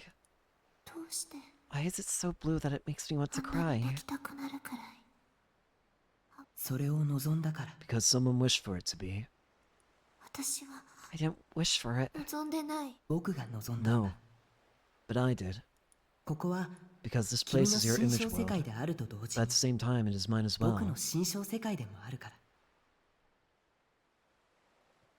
Remy turned toward me. She stared at me, her face deeply puzzled. あなた Who are you? There shouldn't be anyone here other than ここ me. にはあなたは Are you another me? 違うよ No. だったら Then who are you? How did you come here? どうやってここ私の心の This is 中 the で inside of my heart. Here, there's never been anything 暗 but 闇しか darkness. なかった The only light was the spotlight shining down on me. それなのに And yet, the moment you arrived, the darkness あ vanished. なたが来た And 途 the 端 sky に appeared. 暗闇がな 妄想がシン Our クロした delusions んだ synchronized. Something that was only made possible by your immense とても power. 強かったから そう Oh. Remy looked up toward the sky once more. It was a crystal clear azure sky. 私 I've never seen the real sky. 本物私って When this current me was born, the current personality, I'd already been locked in a dark room. 心の There 中 was nothing but darkness, both inside and outside my heart. そこからは I've never been allowed to leave that place. 絶対に出してもらう私 Just now, I was trying to die, 心を to make my heart kill itself. 自殺きっと I'm sure all the previous me's have done that too. そうしてでも But since you brought the sky to me, あなたが空をこの光景を would it be okay if I carve the scenery into my memories? いいかな That way, the next me can envision it. 死にたいの Do you want to die? うん Yes. 本当の空を Don't you wish to see the real 見てみた sky? いとは思わないの ねえ Say, 空 is there really a sky out there? あるよ There is. でも現実の But 空は the real sky is far more こ polluted の than this 空より one. も汚れてるどこにあるの Where is it? あの空は That sky. ど Where こ is に it? あるの君が望めば Wherever you wish for it to be. どこにでも望んで Is it okay for me to wish for it? いいのもちろんだよ Of course it is. どうやって How do I wish for it? 望むの光は電磁場 Light is composed of electromagnetic waves. The oscillations of these waves are what people 人の perceive 視 as 覚は color. 色として自分のデッドスポ If ッ you ト apply に the color you 望む desire 色を to 当 your てて own ごらん dead spots, 君の望む you 世 can 界 create the color of the world you 作 desire. り出せる世界は The world will meet your 君の wishes. 望みに応えてくれるよ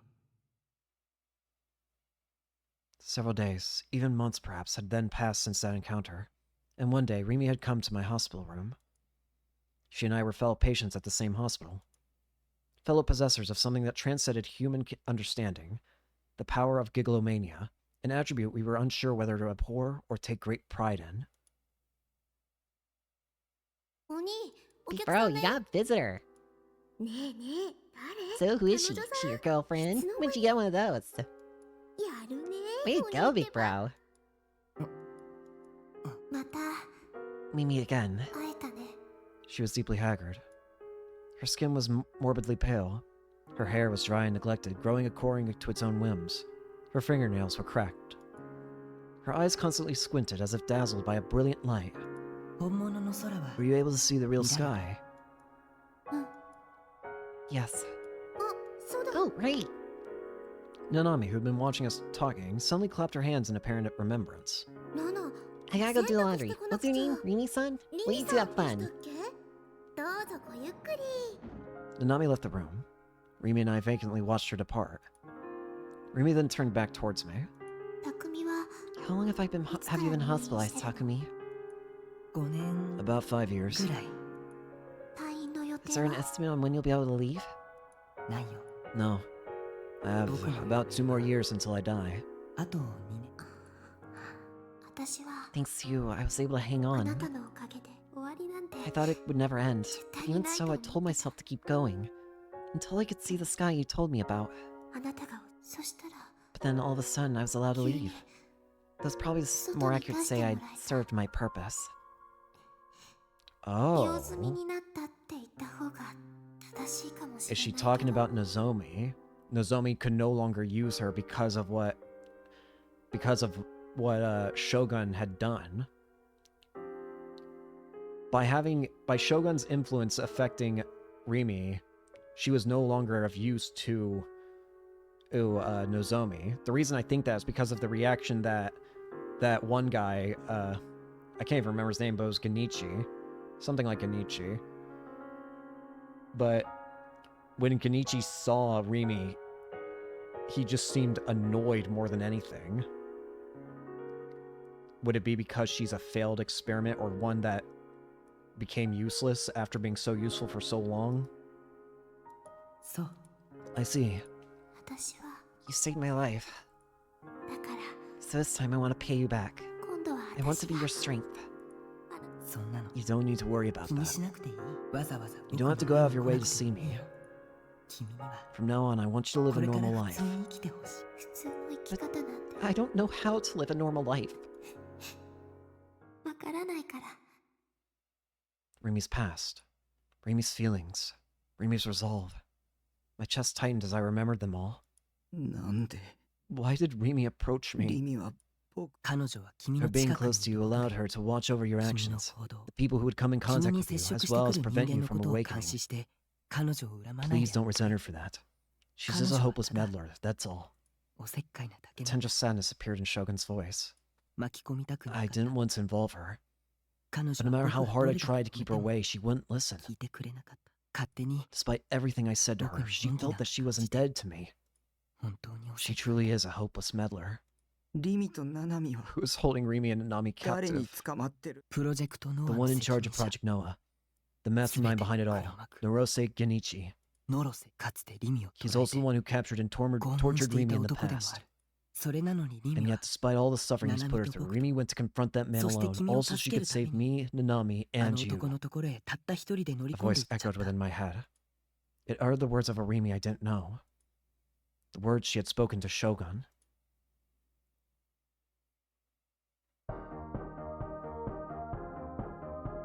What?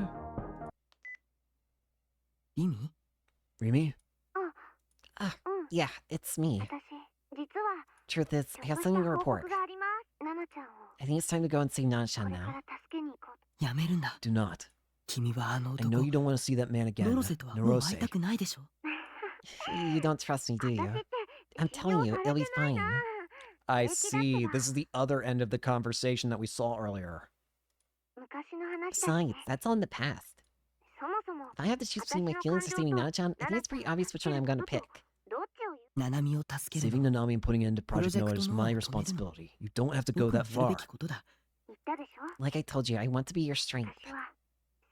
But also, I don't want to drag Taku into this. おせっかい Ever the meddler, aren't you? だね。 Maybe, but you're the only one who said that about me. Hey, is it okay if I tell you something? It won't take long. I told Taku a lot of awful things. And while I know it's selfish to say this after everything I've done, all the time I spent together with him, it was all really, really fun. Even though it was all make-believe, even though it was all steeped in delusions. My school life, Taku and I going to that school, being friends with Daichin, me trying hard to stay by Taku's side, and even Taku's existence itself. Taku is so helpless, weak, and pathetic. He's the kind of boy a normal girl would never even look at, let alone go near. And yet, despite it all, my heart tells me how fun it was. Despite it all, my heart tells me how much I want to spend more time with him. What do these feelings mean? インプリンティングの It ような might be something similar to imprinting. かもしれないね。 Like it's something instinctual. That'd be surprisingly romantic. 君が楽し If かった that な all ら made you happy, I'm sure it must have made him happy as 彼も well. 楽しかったと思う。 If that's true, that'd be really nice. Because Taku and I, we have a lot in common. Body created through delusions, and a personality created through delusions. They're not so different, are they? That's why I couldn't bring myself to erase him. Even though I convinced myself that I had to. I guess I grew attached to him at some point. I just want him to live a normal life. I want to help both Takumi and Taku. So please, leave Taku out of this. そういうわけには I いか can't ない。 do that. He ノア has to 2を破 destroy 壊 Noah するため too. に I can take care of that. 君はそん You なこと don't し need な to くてい do い。 that. 君こそ You should be the one to ご live く a 普 normal 通に life. 暮らしていくべき。 Well, I've got to hang up now. リミやめて。 Rimi, don't! He'll be fine, really. You don't have to worry about a thing. I promise. I'll put an end to everything myself. Okay. Takumi?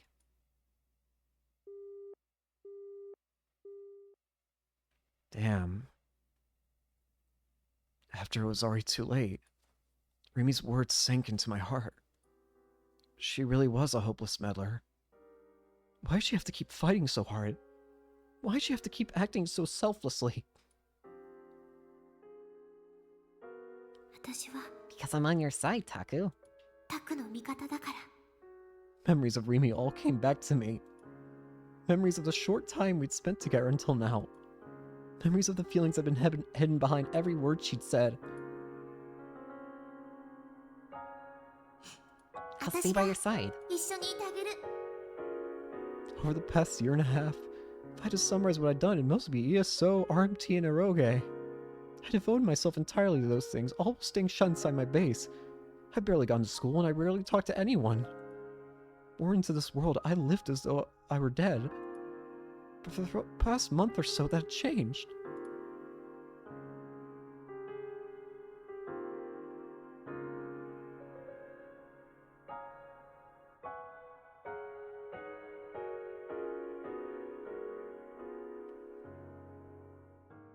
And even though, as a result of this, I'd been lied to, 朝 But go to 一緒 school に in the 学校行 morning? って she had stayed by the side of someone like me. 学校では Talk about whatever 休み comes 時 to 間 mind に in どうでも between いいこと話 classes? して She'd given me peace of mind when I was quivering in fear. お昼休みは Eat together at 一緒にご飯 lunchtime. 食べて She had supported the failure that I was, encouraged me. 夕方 At 一 the 緒 end に of the 帰 day, っ we'll て head back home. She'd embraced me. 帰るついでに Sometimes stopping た by ま shop に or ど two こ on the か way のお back. 店に寄ったりして She had taught a delusionary existence like me the warmth that humanity held.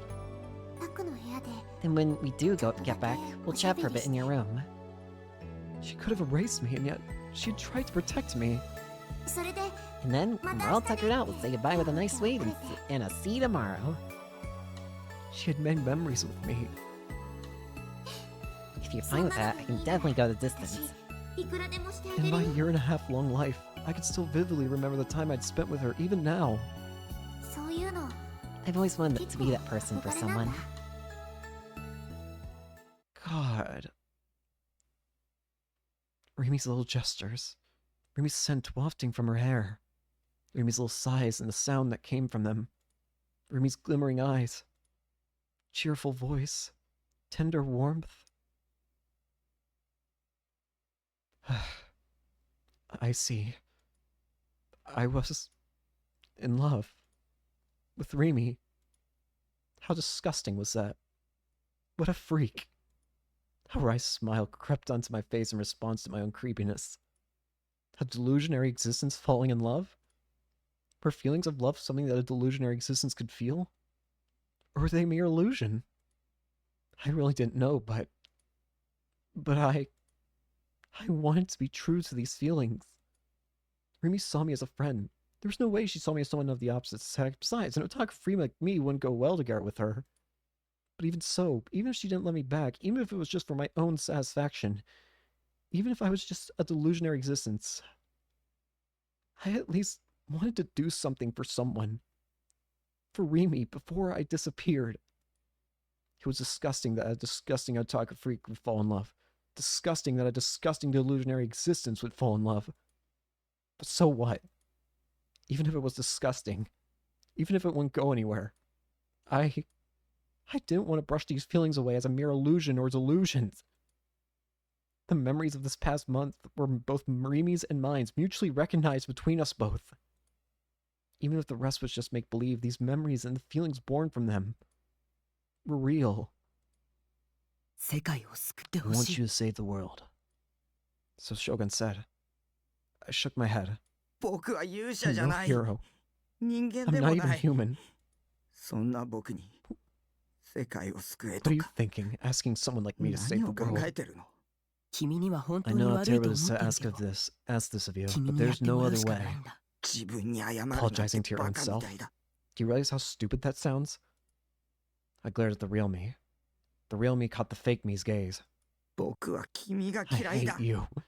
僕は I envy you. 君が羨む僕は I 世 won't 界 do の it た for the めに sake な of ん the か world. 頑張らない世界を救 I うと couldn't か care less about そ saving ん the なこ world. とどうでもいい I'd be the one to give meaning to my birth.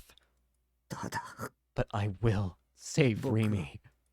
ありがとう Thank you. The sounds around me started coming back. More and more oil was being poured on the fires of chaos. It had already become a riot. I was hit with the smell of blood. Around me, I heard the sounds of screams, shouts, moans, and a mechanical noise that sounded almost like audio feedback. It all pulled together and overflowed with the crossing. ディソードを手に入 Tell れ me る how 方 to get a 法を D 教 sword. えて君はすでに You 知 should って already いる know は how. ずだよ It should be here. My gaze moved upward, looking for the silhouette of a sword blending into the scenery. The rocks were thrown around, canisters of tear gas made smoke rise from the ground, and people from every direction crashed into me time and time again. In the center of it all, I focused and sought the sword I had once seen from the roof of Ophont. It had to be visible already. Without a doubt, it had to be somewhere. Lost amid the scenery. My D-sword was always right beside me. Now seize it. There. 見つけた Found it. On the building to the right of 107, there was a vertical billboard. and when I looked toward it, I saw the shape of a sword. Anxiety seeped into me. I swallowed back my saliva. When I looked from the front roof of Ofront, I had been able to perceive its shape. But in the end, I hadn't been able to physically grasp it. Hold on to your will to find it. You mustn't waver. You already are more than capable of obtaining your D-sword. I extended my hand as I stood in place. In order to save someone dear to me, I had to get it, no matter what. No matter what. I gritted my teeth. This wouldn't be like last time. My mind was surprisingly calm. I wasn't afraid. I couldn't be afraid. But it wasn't that I was keeping a cool head. Emotions simmered and boiled inside of me. I had something I needed to do. Grasp it! 107 was about 100 meters away, and upon overlapping my fist with the sword, I grasped it. Even though I should have grabbed an empty spot in the air, there was something there. It was neither hot nor cold, neither hard nor soft. Keeping my hold on it, I drew it closer to me. Ripples surfaced across the air, and from within those ripples it slid free. There it is. Finally. Shatter. All too long to be called a sword. Delicate enough to shatter at a moment's notice. Pervaded with phantasmal elegance. Lacking any meretricious features, absent of all garishness. With an immaculate malice, capable of swallowing one's soul whole. On which belonged an awe-inspiring beauty. Linking with my exalted heart, the design of the sinister flames on the handle flickered. I didn't feel even an ounce of weight. Rather, it was as if it was an extension of my arm. As though it had been there from the very beginning. As though it were a part of my own body. I didn't feel like I was holding a sword. So this was a D-sword. I grasped it firmly with both hands. I should have been able to real boot it now. If I got it to be mutually recognized by my surroundings, the sword would be brought forth into reality. As for how to do it, I didn't know. I simply desired it. I shot it within my heart for it to become reality. All hesitation within me was gone.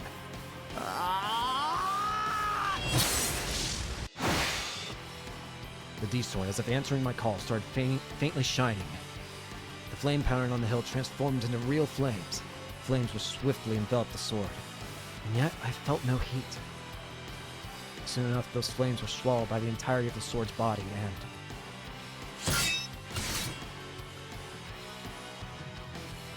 together with the fierce impact, the D-sword shone with a crimson light. A number of the people around me were surprised by my sword.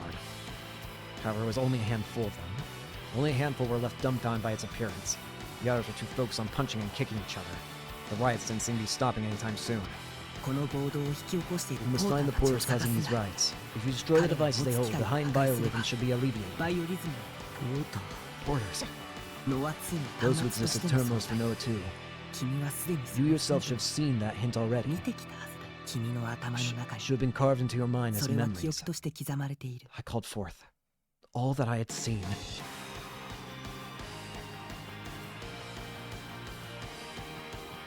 Flying across.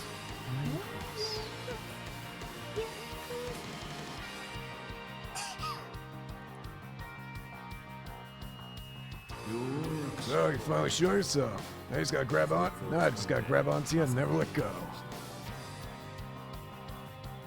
It must be so hard. Faith Force Limited. Ever heard of them? Give it back. Give my bangle back. Location L28. 0.862 Mega GE. The highest score yet.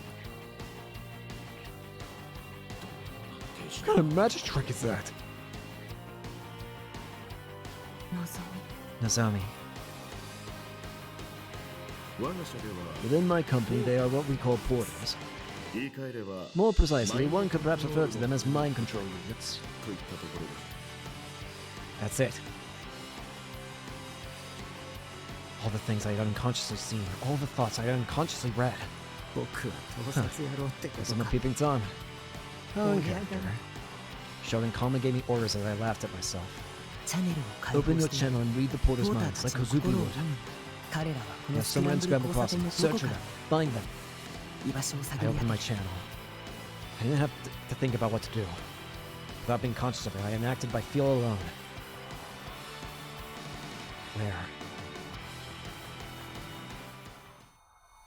And then, the minds of everyone here, their negative emotions, became visible and instantly flowed into me.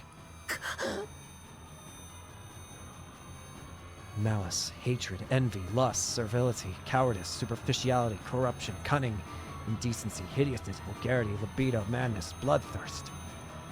It was the manifestation of the unsightly emotions people hid from one another, more brutal, unequivocal, and repugnant than words could ever be.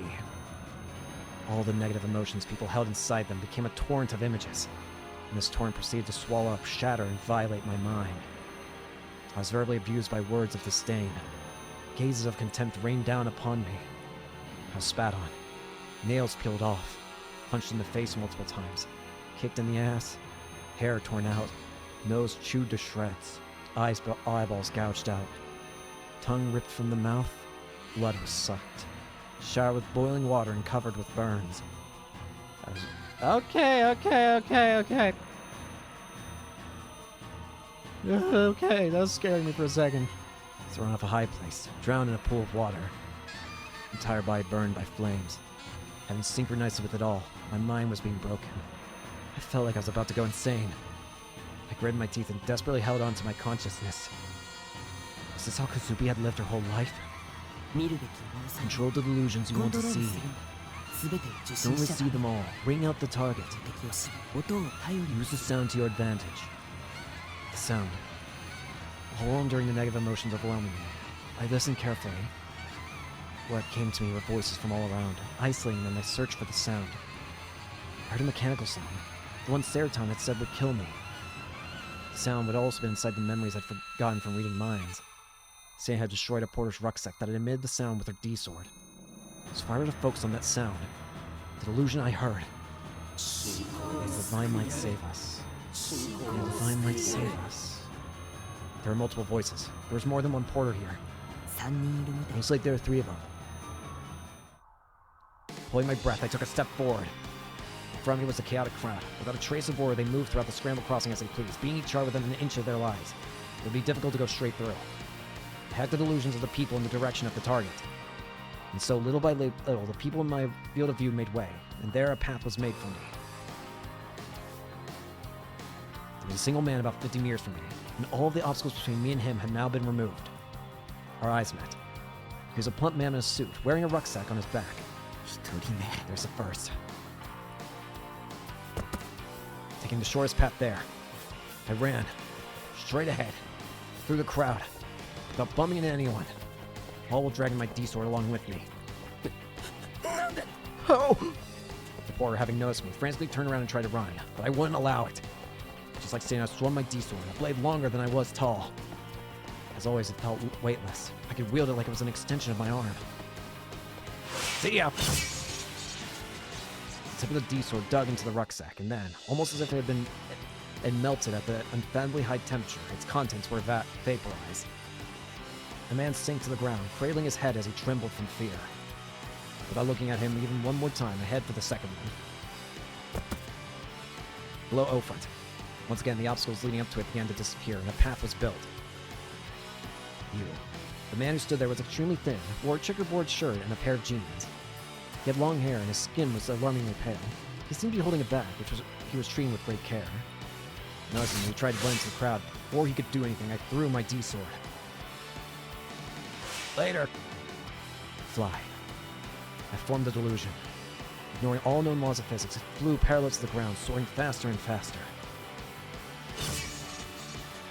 It delicately corrected its path and pierced the man's bag with unmatched accuracy. It emitted a faint light, and the man fell to the ground. Just one more. Let's end this.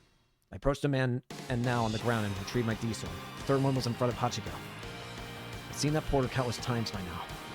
Actually, let me be more precise. I talked to them almost every day. The crowd dissipated, and for the third time a direct path appeared. And at the end of it was a woman wearing white scrubs. The fact that made her conspicuous as could be. You! あなたが3 You're 人 the 目で last す。 one. 葉月さん。 Hazuki-san. いや、 No. グリム。 Grim. The nurse who had smiled so gently at the hospital was now glaring daggers at me. She had a large handbag with her. Most likely there was a NOAA 2 terminal inside. So you're Grim. And you're the other one. 真実を Reveal the truth. 暴くんだ。彼女がしてきた If こ you と show all these people what この場に what いる she 人 did, たちに提示この熱病のよう this な混乱 fever-like は chaos 収ま will る subside. What she did. 彼女がグリム If な she is Grim, you should have noticed the unnatural actions she's taken before now. 君は気づい僕が最初に Think 君に back 接 to the 触 first した time 時 I の made ことを contact with you. 僕は I 君 showed you a prediction of the 貼り付 crucifixion け事件 case. の予 It 言 was を meant し to be a た wake-up call for you. 君へのでも僕より But there was も someone else. 貼り付けを予 Someone who 言した predicted 人 the 間がい crucifixion る before me. No. Grim! I remembered. The exchange we'd had at the time. A few moments before Shoin talked to me for the first time, Grim had left the chat room. But right before that, they posted an image as a joke. A drawing. The very same drawing that Hazuki-san had scribbled on the medical chart. The drawing had been very poorly done, but what mattered was what it was depicting. The crucifixion case. Besides, the first time Grim had talked to me about the new gen case, they'd said this. It's all up in your neighborhood, lol. Even though I had never told them I lived in Shibuya. Even a few hours earlier, Grim had left some comments that made it seem like they knew I was Nishijo Takumi. You're a celebrity, so you'll be the center of attention. The second time I got in the hospital, Hazuki-san had said, I'm afraid Dr. Takashina is no longer here. A week later, Dr. Takashina's corpse had been found. I swallowed back my saliva. あの人が Is she 真 the 犯人。 real killer? Her mind was right before me. If I looked inward, I could see. Show me. May the divine light save us.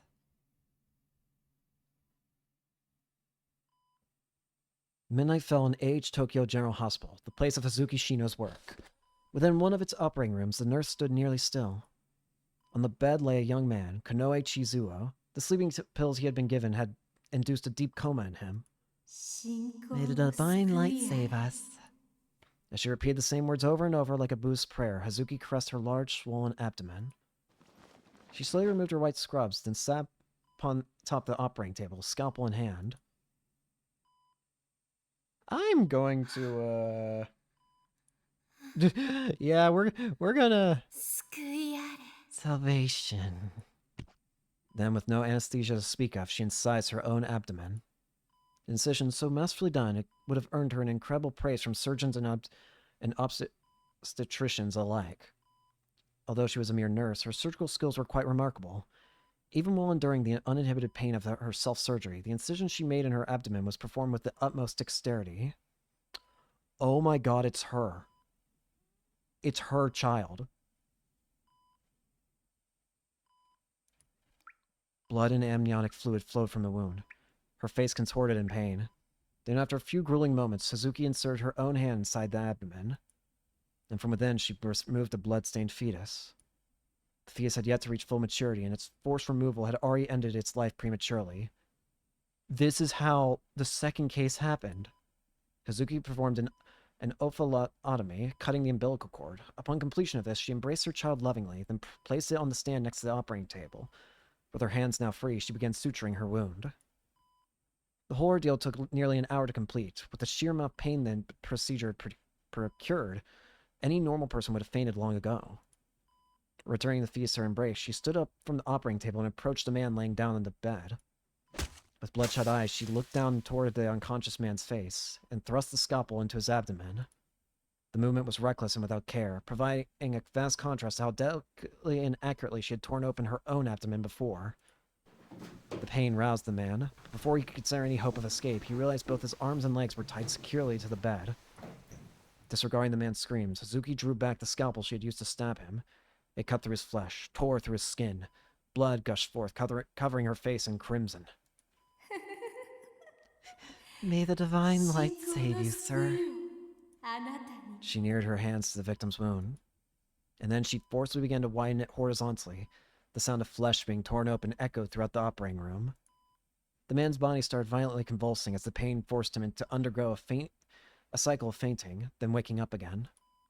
As she gazed at the gaping wound, Hazuki smiled a gentle smile. She then took her own child, which she had just taken from herself, and forcibly pushed it inside the man's gaping wound. That's how the second case was happened.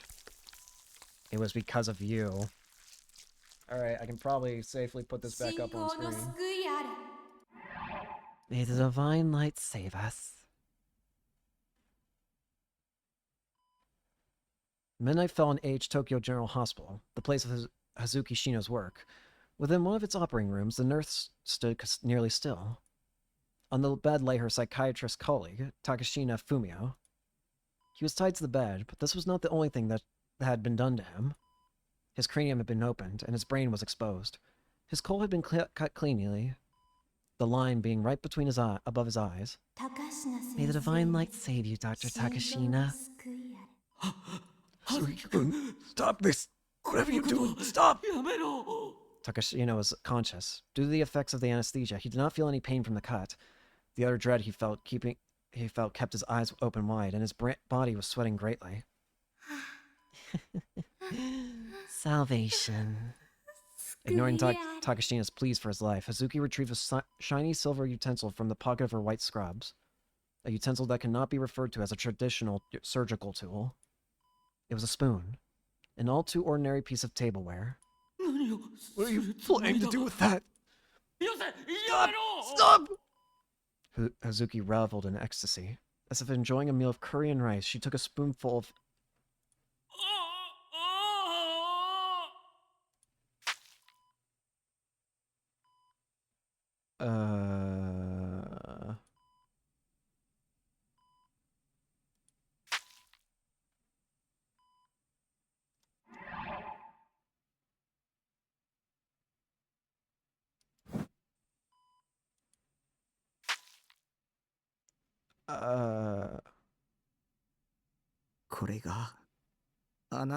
Those were your memories, weren't they? Hazuki Shino looked up at the projection in shock. On the scramble crossings, 4 massive jumbotrons. Her very own memories were being shown. She couldn't even understand how it was being done. Perhaps it was Nishijo Takami's power as a gigalomaniac. Your memories.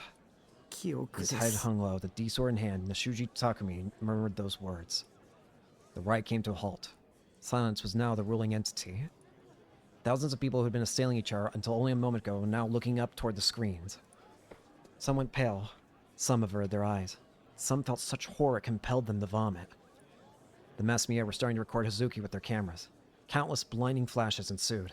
It was you. You were the culprit behind Newgen. You projected my memories as image data. There's nowhere to run. A DNA test on both you and Theus will reveal everything. Why did you do it? Tell me, Grim. Nightheart. Because the glorious founder ordered it so. Hazuki plunged her hand into the bag resting over her shoulder. From it, she retrieved both the Noah 2 terminal port and a scalpel. She gripped the scalpel and placed it right against her throat. Due to the nature of her position as a nurse, she knew the exact location of the carotid artery all too well. Hazuki smiled at Nishijo Takami. It was a kind smile, much like the one she would often show her patients. May the divine light save us. As her own blood gushed forth from her neck, her entire body was painted a bright crimson.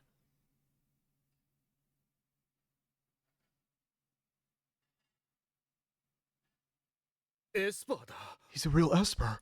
He's the Messiah. I didn't know who, but someone had mumbled those words.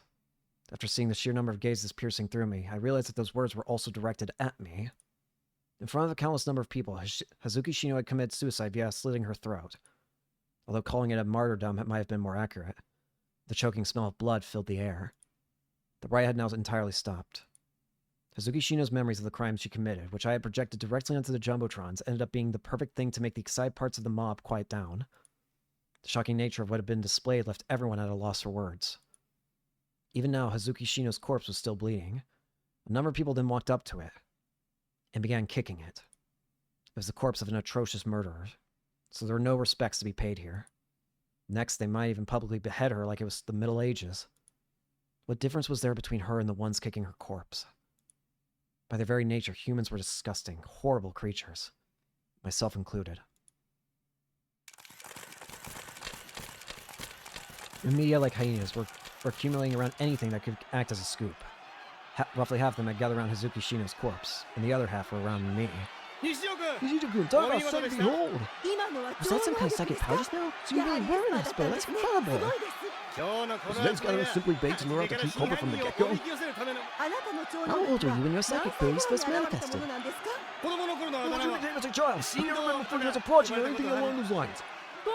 Do you plan to assist the police with their investigation? Would you be willing to appear on one of our shows? One after the other, endless words of praise were thrown my way. Well done, Nishijo! Incredible! I love you! One after the other, endless words of affection were thrown my way. I felt hollow hearing those voices.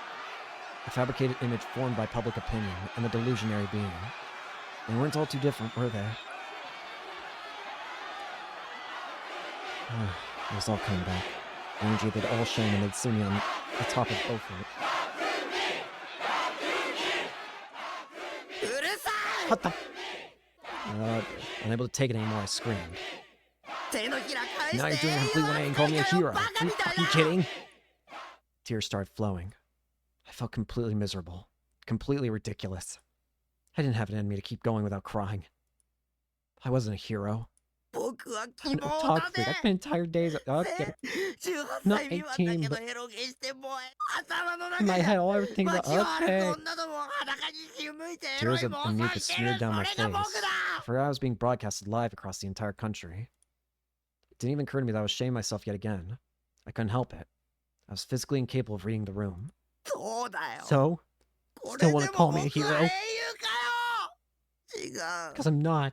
Just a lazy-ass, delusionary otaku freak. A useless loser who can't do anything on his own. The voices around me went quiet. The onlooker sank into silence. The people from the media looked at me dubiously.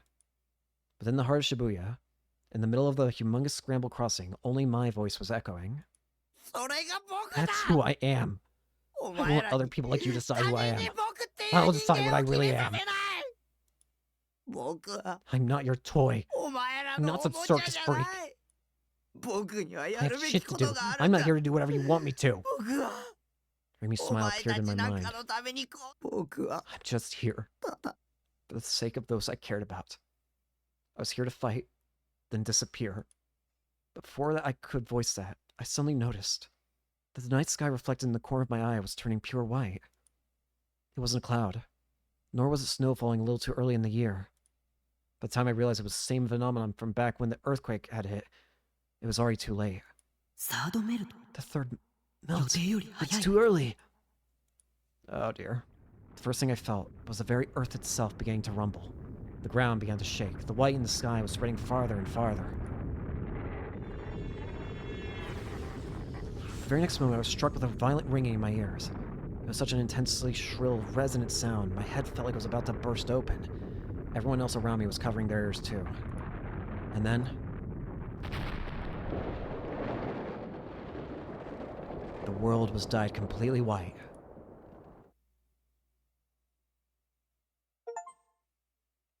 Gigalomaniac. Chapter 10. Silent Sky. I think that's a good spot to end for today. We're getting real close to ending the first route. Again, we are going to do the other routes, and we'll probably look at some of the other delusions as well, but I think we're getting close to the first ending, so that'll be cool. Anyway, thank you all so much for watching. Hope you enjoyed, and hope to see you all later. Peace.